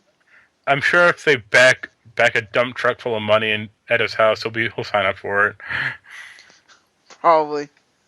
Assuming some of these people are going to get rather expensive at one point, but they're going back to the 80s I thought with 90s. Apocalypse. So Oh, okay, yeah. now they're going to go to the 90s with New Mutants. So I guess they I don't have to have them in it.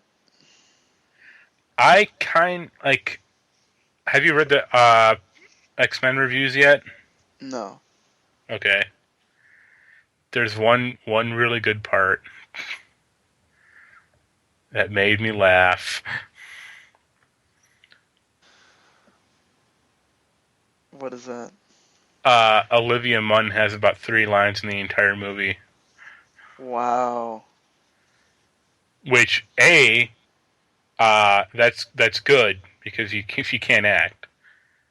But B made me really laugh about her like turning down Deadpool because she didn't want to play the girlfriend character.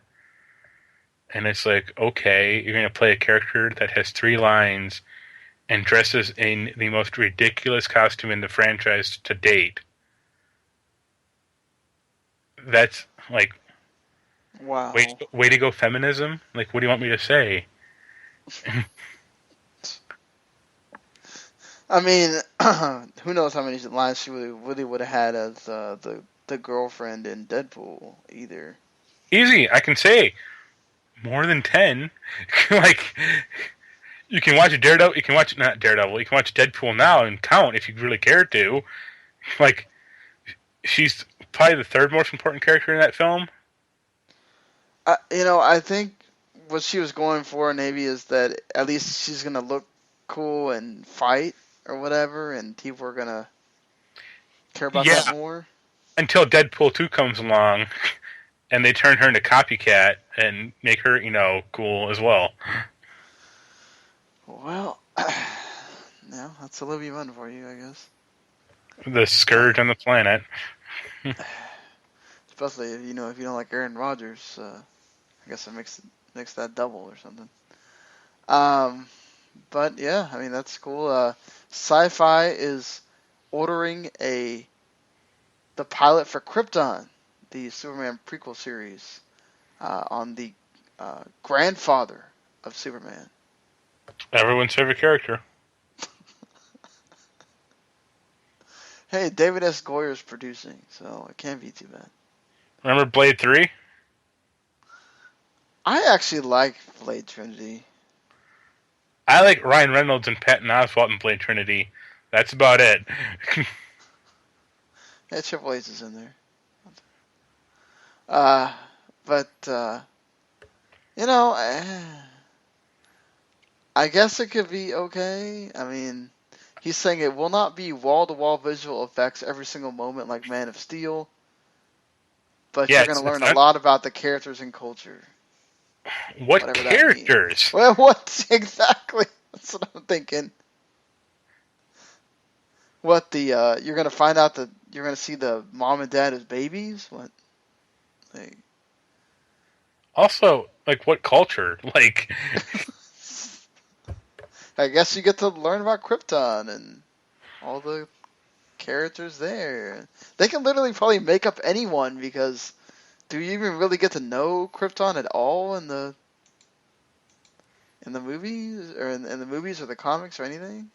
Like, Some comics, they kind of get into it a little more, but no, not really. yeah, so I guess that's what he's going for. I don't know. I mean, the thing is Gotham is a bad show, but at least it's like somewhat grounded in the comics. Like there is at least like a lineage there, where it's like the main character is Commissioner Gordon and Harvey Dent is there. Who are the characters of the show? Yeah. I mean, Supergirl's apparently like on the cusp of not getting renewed, so. Well, Supergirl's probably gonna go to the CW, which is fine. That makes more sense for it. They may lose Calista Flockhart in the move, but I don't think that they'll be losing that much. I kind of just want Supergirl to go to the Arrow universe and just stay there. Honestly, I'm guessing that was the only episode she was good in, or something. No, it's just I would want her to see her interact with Green Arrow or the Flash's team or something. That would be cool to me.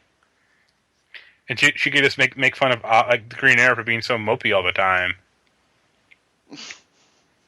And her and the Flash can go and get ice cream together. That's fine.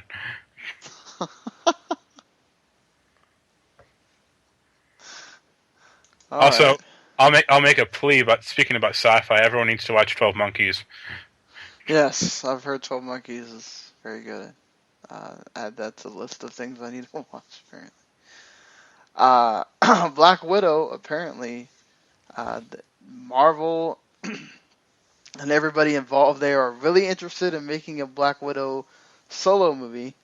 It's certainly the one creatively and emotionally that they are most committed to doing. You think that we really are going to get a standalone Black Widow? Maybe. My concern with Black Widow is what do they do with her character and who does she fight? Yeah, that's who I'm thinking of. I mean, with her character, don't they have stuff that they can go on with her? Well, the only thing I could really see is her tackling a previous Black Widow and fighting against her. But compared to Captain America or even Thor, she doesn't have a singular bad guy to fight. Yeah. It's the same problem with Wonder Woman. Wonder Woman's biggest villain is Tigra, and it's Yeah, like, the cheetah thing yeah, or the yeah. and it's like, Ah, who the fuck is that? I they couldn't have her just, I guess, take down something like take down somebody else's like some one of the other villains or because she at one point before they had the show, the idea was always to have her and Hawkeye be in some kind of Shield movie, and then that got, I guess, canned when they made the show. Yeah, Um, uh, that's kind of a problem with Hawkeye too. Like he doesn't have like a main bad guy, and I mean, also his character is kind of a little flat in those movies. yeah, Like I think anyway. Uh, like he's good for a like being quippy and being like uh, swinging guys around between her legs, like wrapping her legs around guys' necks, but that's kind of about it. Granted, I wouldn't mind seeing that for 2 hours. I don't think most guys would, but oh, there's gonna be fan service stuff in there. I don't think it's gonna be. I think it's gonna be Deadpool levels of shortness. I can't imagine they're gonna do 2 hours on Black Widow, but you think they might have other characters in there, sort of, to. I just. I I don't see it. Like I would think if they wanted to do a Black Widow movie, they'd have to make it pretty solo, or at Yeah, least fairly unconnected to the Avengers. right. Like you can't have Captain America showing up for an hour or anything like that. Well, I mean, they couldn't. That's the only thing I can think of is that it's like some kind of. Um, it just has to be some kind of ancillary villain or whatever, like not somebody that's huge from one of the other Marvel characters that they could have her take down, or you know, I'd imagine that they might have like Nick Fury return for that, and maybe involve it with something with Shield, but this, I guess, we'll find out if we ever find out about that or not. Marvel's always been a little weird about female heroes, though. So, I mean, he said that they want to, and we know we're going to get a Captain Marvel movie, or Miss Marvel, or whatever. So, uh, well, the reason they do that now is remember Marvel split a few months ago. yeah. That's why, because the other guy who runs Marvel doesn't like female heroes. Oh wait, so they split into. Okay, Kevin so Feige, or whatever the hell his name is, he does Marvel movies, and a guy named Isaac Puttenmeyer or something like that, he does Marvel TV shows and comics. He owns oh, or he is the CEO of Marvel.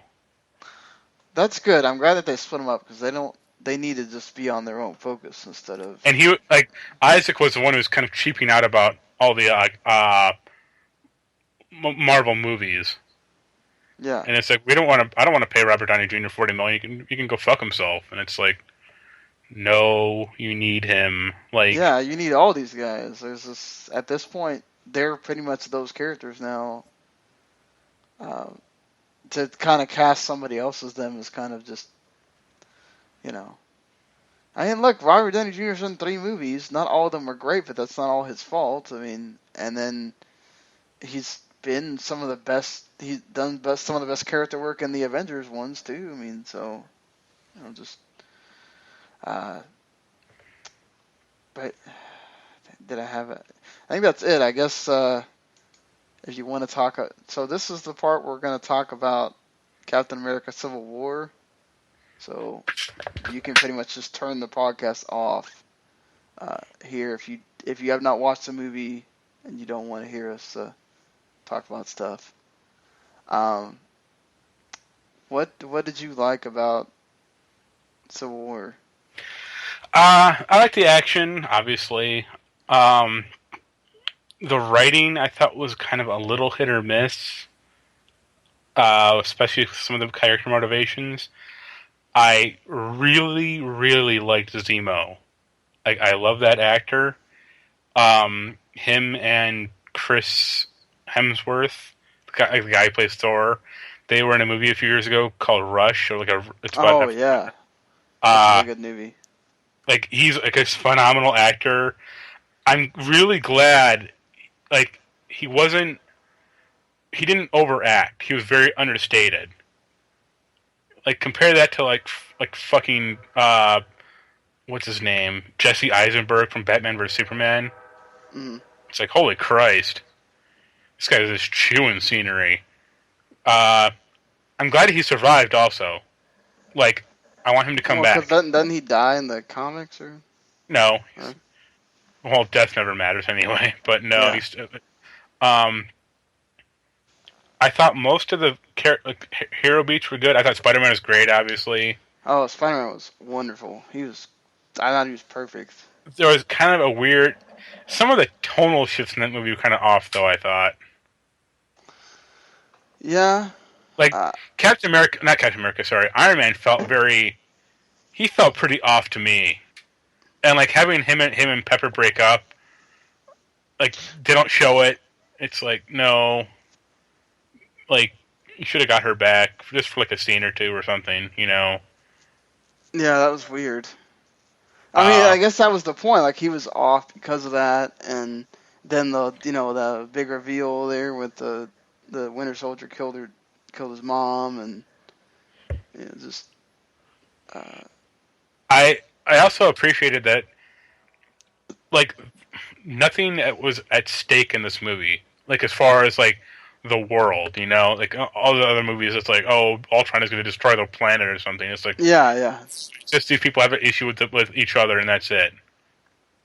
Yeah, they made it about the Civil War thing. The okay, you got this group that wants to be registered and the other group that doesn't want to, and now it seems like you got split Avengers, even though he's got the phone that you just call Captain America, I guess. Just I mean, I really I thought they did Black Panther really well. Yep. Um, I thought that the actor was really good when he had to do the talking parts. I like that scene with him and Zemo there towards the end. That was a Yeah. good scene. Uh,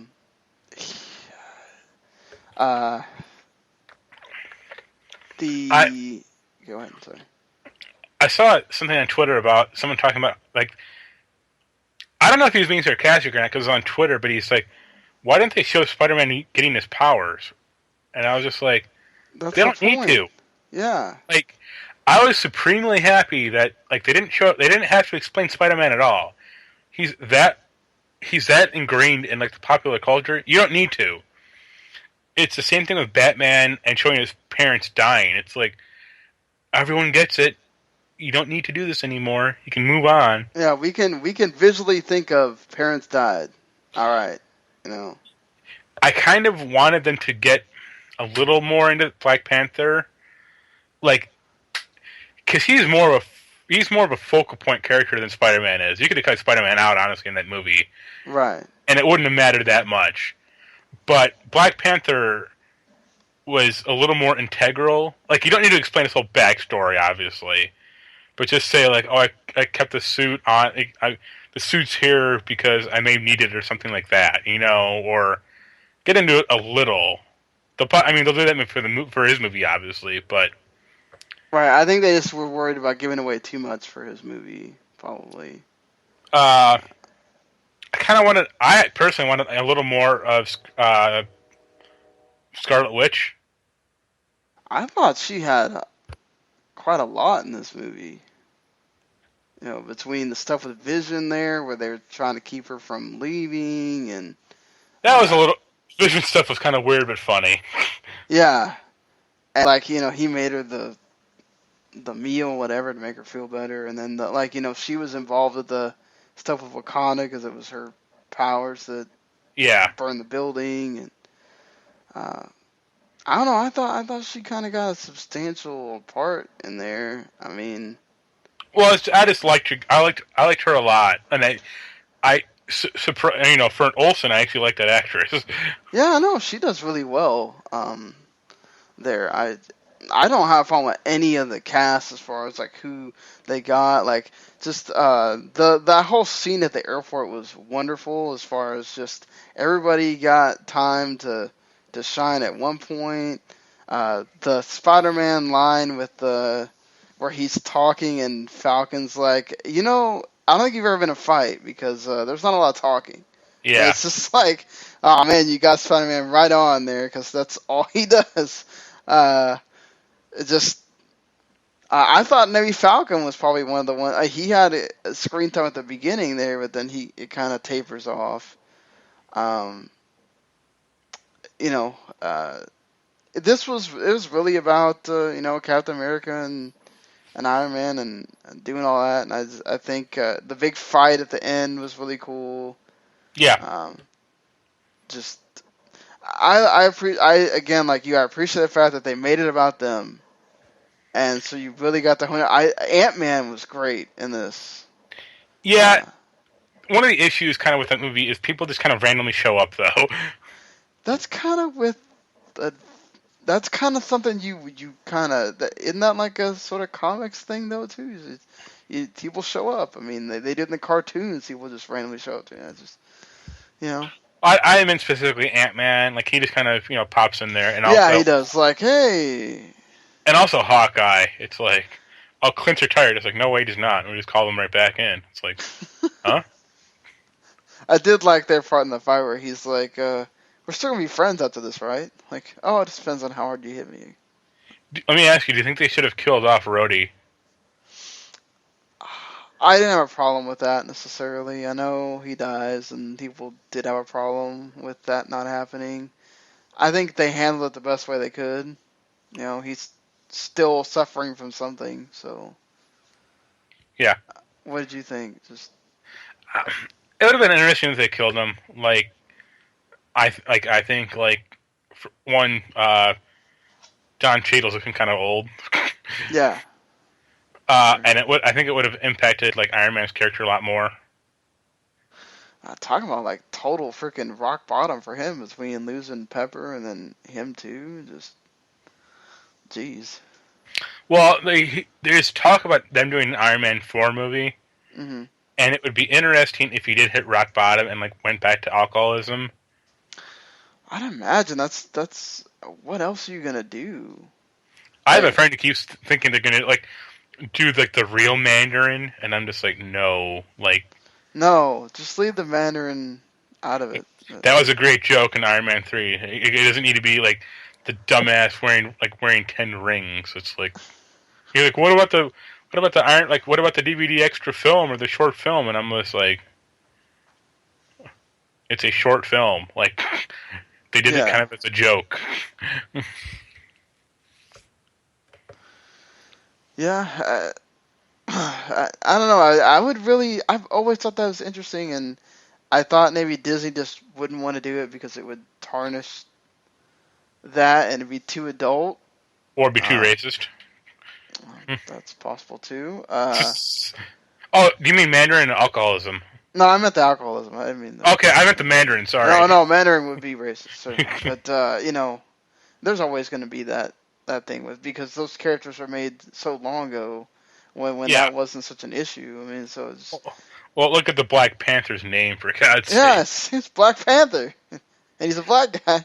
I mean, they kind of did the alcoholism bit in Iron Man 2, Right. Yeah. but actually doing it well in Iron Man 4 could be nice. I think that's the whole thing, like too. I mean, I know it's different directors and whatever, but I think that they show with this movie that you can get serious. And you can have a different kind of plot line that's not the same Marvel movie plotline, and you saw Winter Soldier like choke out a guy, and then he immediately reacts and wants to take out people. Like they should be able to do things like that. I mean, they're humans, and yes, they have powers and stuff, but you want to see them get serious and have different storylines, and I think this proved that you can do that. So it's not out of the realm that they could do it for 4. Also, like, it should also be said that it's nice that, like, in most Marvel movies, they try to keep the collateral damage to a minimum. Oh yeah, they didn't freaking blow up the whole world. You know, And even I did like the fact that, for the stuff from Wakanda, they made it seem like it's a big deal that they were gonna have to pay for that. And I like that, like at the airport that they're fighting in, like in a an emptied airport. It's right, like good. And other people, like a bunch of people, like running around. yeah, I think, but that also kind of ties in with the story too. I think it's the whole like not causing destruction that hurts other people, because that was part of the reason why they were wanting to get registered, was it was all about the collateral damage they kept leaving. Uh, I think overall, I mean, where would you rank this? I think if you're I mean, it's one of the better ones. I probably still think that Winter Soldier is better. mm, Like personally, right. I mean, it all depends. Like it's all varied. I kind of want to watch this again though, just pick out like specific things. I agree with you. Did you like the way they Winter Soldier in this? Or Yeah, I think. I mean, he's obviously going to become Captain America at some point. Because I think Chris Evans, he's talked about wanting to get out of that franchise for a while. yeah. I think he only has like one or two movies left on his contract, but I think, from what I've heard, they own Sebastian Stan for life, apparently, or something like that. Oh damn. So I could see them killing off Captain America in Avengers Infinity 1, and then Sebastian Stan becoming him in like part 2. Like that would be interesting, I think, and then they could do more like Captain America with him films. I'm just trying to think of where they're going after these Infinity War things. Like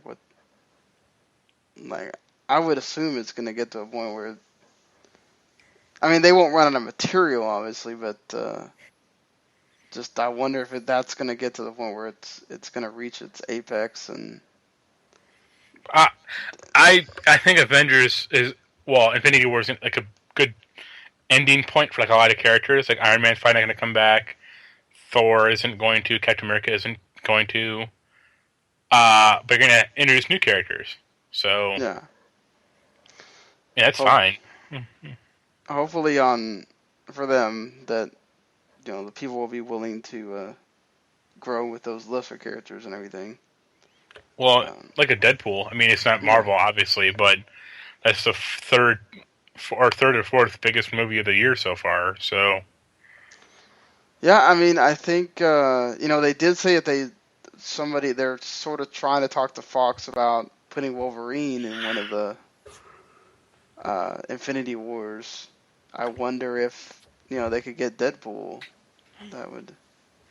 I would honestly want them like. I don't. It'd be very costly, but then for them to do their Avengers or X-Men storyline, That'd be awesome. like obviously that movie Hell, would I mean, cost. I can't imagine Fox doesn't want to like print money. No, Because Fox doesn't want to share money. There's a difference. well, they're dumb because Sony got smart about it. So I don't know. Well, you never know with these things. Money talks, and just not only that, just I guess the, it'll be interesting to see how well their new X-Men film does, like box office wise. right. I mean, I'll probably go see it, but I'm not excited for it like I was like the last one. I agree. Yeah.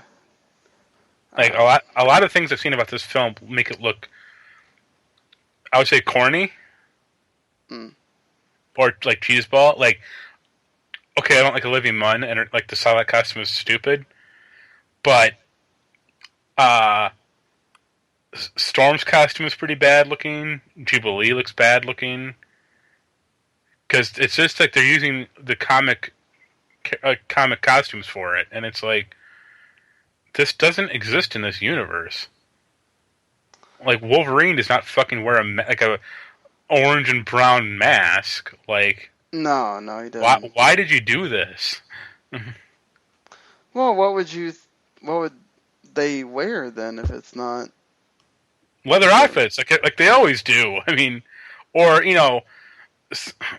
I think I saw like an interview with like Olivia Munn talking about like her costume, and she mentioned like because it's skin tight latex or something, and she's like the crotch ripped like on the first day I was doing like stunts or doing like action in the film, and I'm just like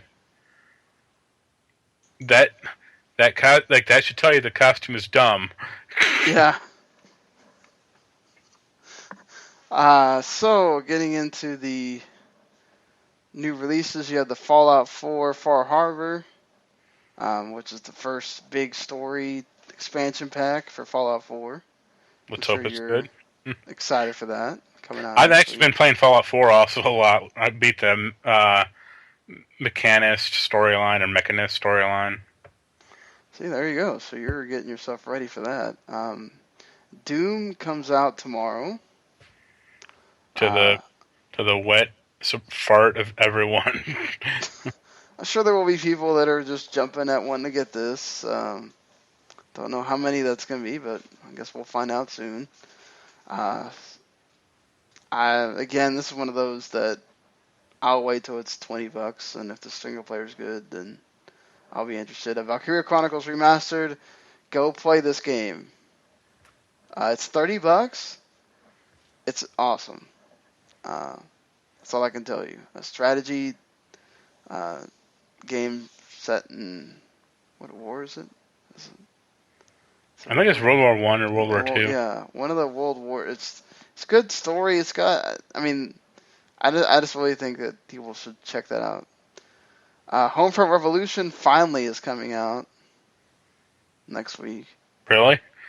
Yes. I've heard like no buzz about that game. Yeah, exactly. It's gonna drop, and we're just gonna find out it's either bad or good. That's one of the things. I'm leaning towards bad. I am too. The first major expansion pack for XCOM 2 comes out tomorrow. Are you gonna play that? No, No. because it never didn't run that great on my computer at all in the first place. No, I'm not And spending money. I kind of got enough of XCOM 2 already. And Circuit Breakers comes out next week, which is a 4-player cooperative play and battle together. Basically, endless horde mode. The game, basically. That Disney Art Academy game also comes out tomorrow for the 3DS. So you've been waiting for that. And the Shadow of the Beast, which is a remake of, is it a Sega system game, right? Or is it a PS1 game? I never heard of it, so I don't know. Well, no, it has to be a PS because it's a Sony. It's a Sony. Damn it. Whatever, doesn't matter. So yeah, that's your games that either come out tomorrow or, oh, of course, obviously Uncharted is out as well. You didn't hear us talk about that already. But all right, so That's a small indie game. No one's going to pay attention to that. yeah, no one is caring about that game at all, right? Uh, is it? Apparently, Shadow of the Beast it was an old Amiga game first, Yeah, and I got ported to everything else. and then got part of the Genesis, and it's a platformer. Yeah, whatever. It looks sort of. I mean, the stuff about it sort of looks interesting, but whatever. That might be one of those games that might show up in the. Somebody want to review this thing? But yeah, until next week, at some point, enjoy your games, enjoy that Uncharted 4, and we'll see you later. Later. Please. All right.